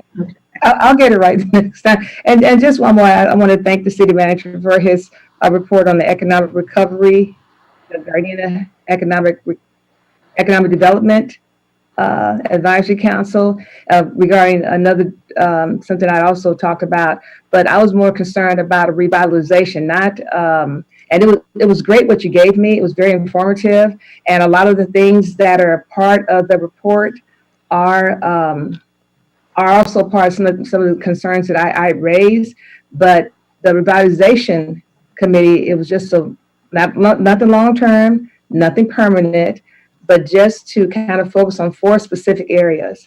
And one we already taking a look at, and that's the retention of businesses and reopening. But there were other areas of focus, but just 4 areas of focus. And if you'd like at some point, you know, I'd like to be able to sit down and have a conversation with you about it, or maybe talk with the other committee. But just so I just wanted to thank you for that and let you know that I was speaking more toward revitalization, not just development, but to revitalize what we got going on, because as you stated with your budget, it's something that's certainly sorely needed. So, Okay. thank you. Okay. Is there a second required for that one? Yeah, there'll be a second. I'll second that one. I'll second that one. Okay. Okay. Any other directors? No, that was it. Okay. So, Anybody else? Madam Mayor, may I clarify the Councilmember Francis's directive? Is that to provide her a report or to sit down and discuss that? Paula, which one would you prefer, to be able to sit down and discuss it, or report? I can do both. I can do both. Okay. All right. Yeah. Let's do both, and then, you know, make it easy, and that way you can see. Because I think a good revitalization effort, not something long term forever. Like I said, not a permanent type of that's very specific and for a period of time. And maybe we can have that conversation. Maybe come up with some other things we can do. I think it's a good idea to discuss that. We have some good ideas, but we can always welcome new ideas out of, some things out of the box, perhaps help us come up with things to, like you said, to revitalize Gardena, the city of Gardena. Thank you. Okay. So if there are no more directives, let's move on to the city manager remarks regarding our previous directives and council items. City manager, it's all yours. Mayor Serta, members of the city council, I only have 2 because they're hours long. Councilmember Francis already addressed the first one. This is in response to her, Councilmember Francis's request during the May 12, 2020 city council meeting to create an economic development task force. I did provide all city council a memo that provides a background and overview of the already established Gardena Economic Business Advisory Council, otherwise known as GBAC. The other thing that I have is this is really thanking Mayor Serta for sharing this info to me. This came from her meeting during the sanitation board meeting. All homeowners or commercial businesses, you may qualify for a partial rate reduction on refuse charges if you can show that your usage is about 20% below the base rate. If you would like more information on that, please call the City of Gardena 310-217-9500, and we can refer you to our county sanitation office to get more info on this reduced partial rate reduction. And Madam Mayor, that's all I have. Okay, thank you. We're going to move on to our council remarks. We're going to begin tonight with Mayor Pro Tem Henderson. Thank you, Madam Mayor. Again, as everybody said, the hour is long, but our commute will be real short, so won't be that bad. Since our last council meeting, I've done a few different things. I've been participating actively in the Los Angeles Business Federation COVID-19 Task Force discussion and committee meetings and everything. So we meet like every other day or every third day or something like that. And the discussion was centered around sending a letter to potential letter to Governor Newsom to request that different parts of LA County, if they meet the requirement outside of the LA County Public Health, that they should be allowed to open. So there's 5 supervisorial districts, and if one district is ready before the other one, instead of waiting for everybody to be ready, can they open? So that discussion is still occurring. It was very spirited discussion and everything. So we have a follow up Tuesday, Thursday to see where that goes. I also met on my other SCAG meeting as our Region 28 uh, representative to kind of talk about the same thing.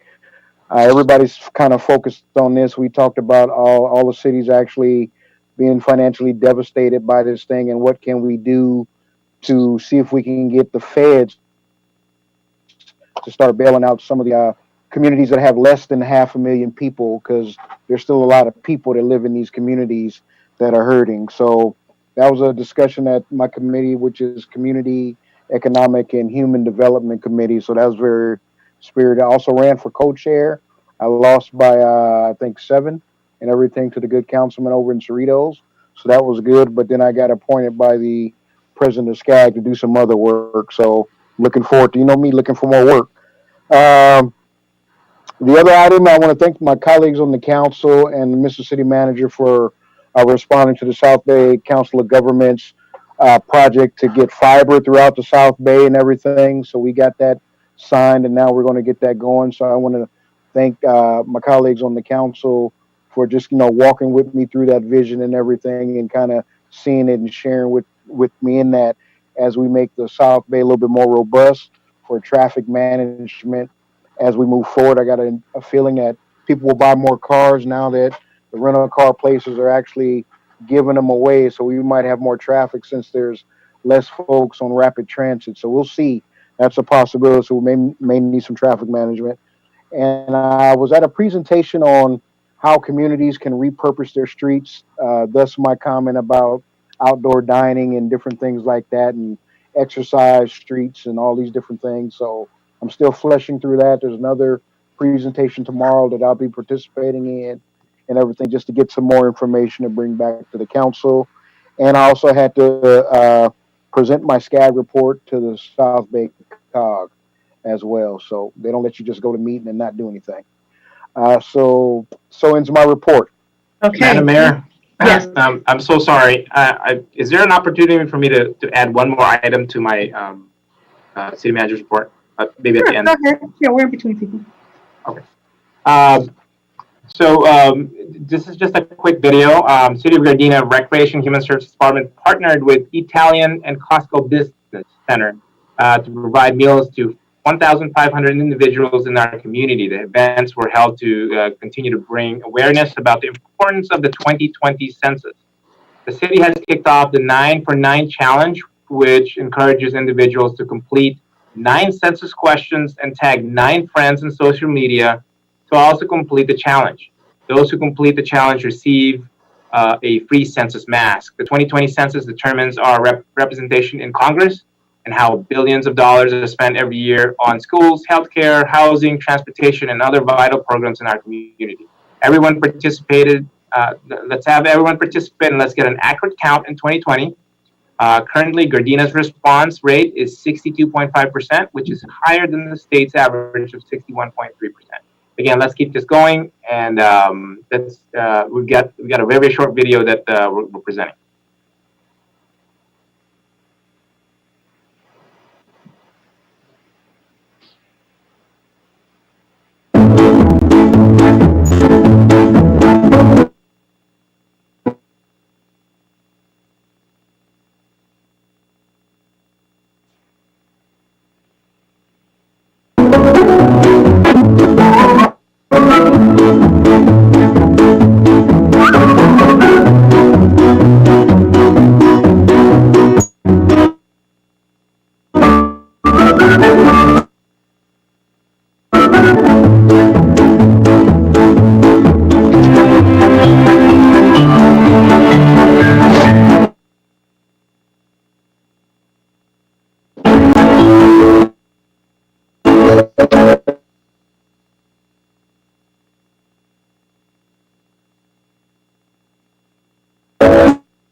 you, Madam Mayor.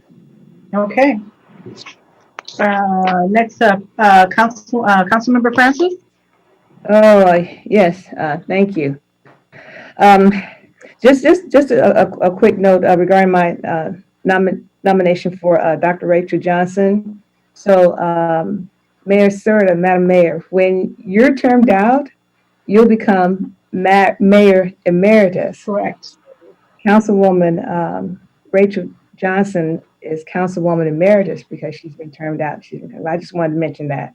But I also attended the Los Angeles Sanitation District and heard about the urge businesses to call the companies to make sure they participate in that. I also attended the South Bay Center Council of Governments, and it was a senior services working group. And I found out that there's a 10-year master plan on aging that's going on its way to the legislature. Also, I want to give a shout out to Parks and Rec and for the food lunch giveaway. On last Thursday, I was there along with Councilmember Tanaka and Councilmember Cascadian to pass out the lunches.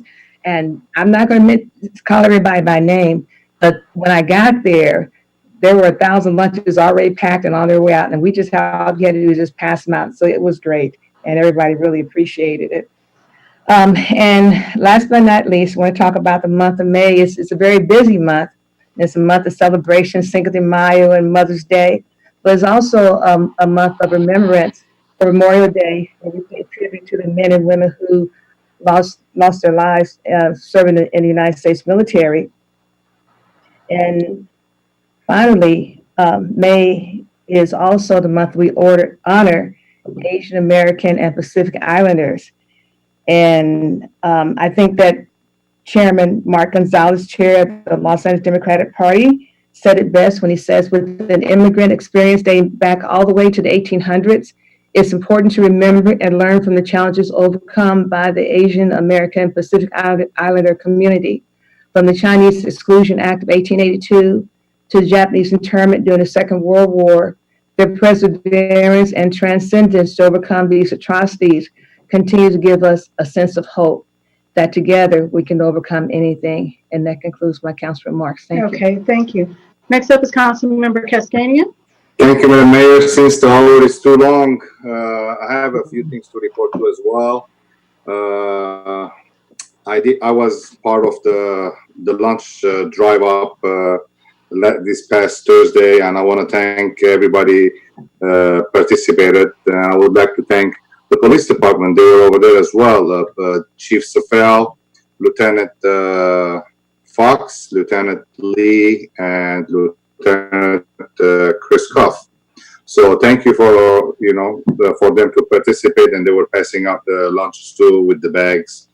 And Madam Mayor, I just want to report that I was working hard to with the Nestle company, as known as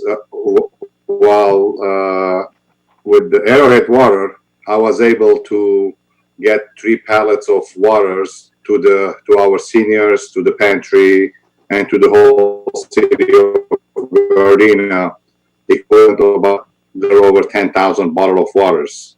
So I would like to thank the Nestle company for this generous donation, and they promised that they will be able to help us again in the near future as well. And I would like to report one more good news, Madam Mayor, that I'm working with a cereal company out in Pomona, and I'm trying to get some cereal boxes to our pantry. So I'm in negotiation with the company as well too. And once that comes through as well, I will report it, and I will let you guys know about that too as well. So I'm working hard, to help our pantry, our seniors, and I'm trying to do my best and for our own city. And that's my report, Madam Mayor. That's all I have to. Okay, thank you. Thank you very much for that. So since the last council meeting for myself, I attended several Zoom meetings, and it was a city selection meeting, and it was where represented all the cities within our county. I can't remember if there's 77 or 88. It's one of those numbers.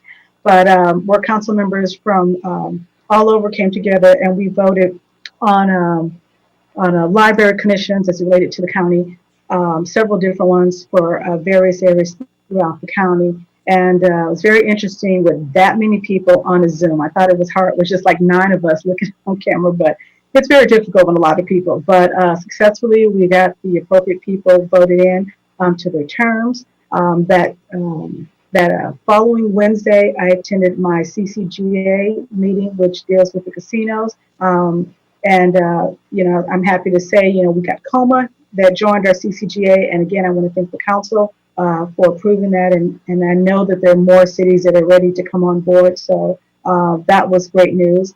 And just to kind of give just a little bit of an update as far as how it relates to our casinos, there are funds out there that are what we call like emergency funds for our casinos in the event of something like a pandemic like COVID or anything that disrupts our casinos. So right now, our CCGA, we're trying to reach out now and ask that funds could be dispensed to our casinos so that way it could, help us as well too. So those are just some of the things that we're working on. Our meetings are generally about 2 hours, but a lot of information that we go through as it relates to what's happening in Sacramento with our Attorney General, how our casinos are doing. There's some actually new requirements called safety and that a lot of the casinos are doing as far as how they're spacing the players apart, how they're putting glass, like a plexiglass, in between the different patrons.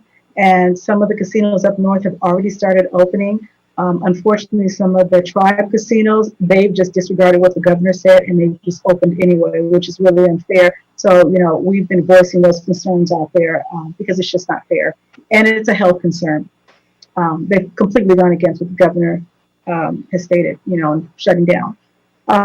Also, I attended my sanitation meeting via just by telephone, and the information that was shared with our city manager as it relates to those who, and I don't want to keep reiterating this, but if you're not using your facilities as much and you can show that 20% below, please reach out. All these things that we have available to the community, we want to make sure people can get rate reductions, any type of discounts, or anything that could help them during this time.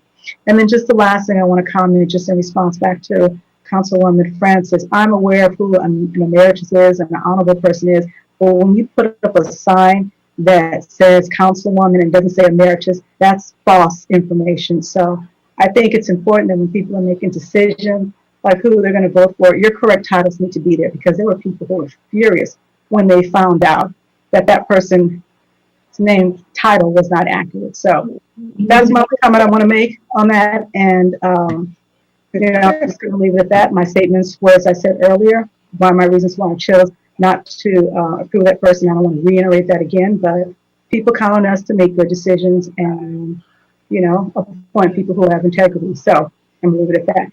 That ends my report. And next up is Councilmember Tanaka. Thank you, Madam Mayor. Thanks for letting me invocate tonight. And I think the only city thing I did was the lunch, the 1,000 meal lunch. That was quite a deal. And thank the city for representing us so well. And the other things that I've been doing is just the nonprofit with the Elks. We've been doing a lot of meetings, Zoom meetings, trying to keep the lodge alive. And we're doing meals on Fridays for anybody that is on social media. Just get your order in by Tuesday that week. And I have Skog Scup at the end of the week this week. So this end of the week will be busy. So thank you, Etch. Good night, everybody. Okay, thank you. I don't believe we have any announcements. Believe it or not, there are no remembrances here, so we're going to move on to adjournment. So the Gardena City Council will adjourn to our next closed session portion of our City Council meeting, which will be at 7 p.m. And then our regular City Council will be at 7:30 p.m. on Tuesday, June 9th, 2020. We are adjourned. Thank you guys for Zooming with us tonight. It's a little difficult, but we survived it one more time. So thank you again. Our meeting is now adjourned.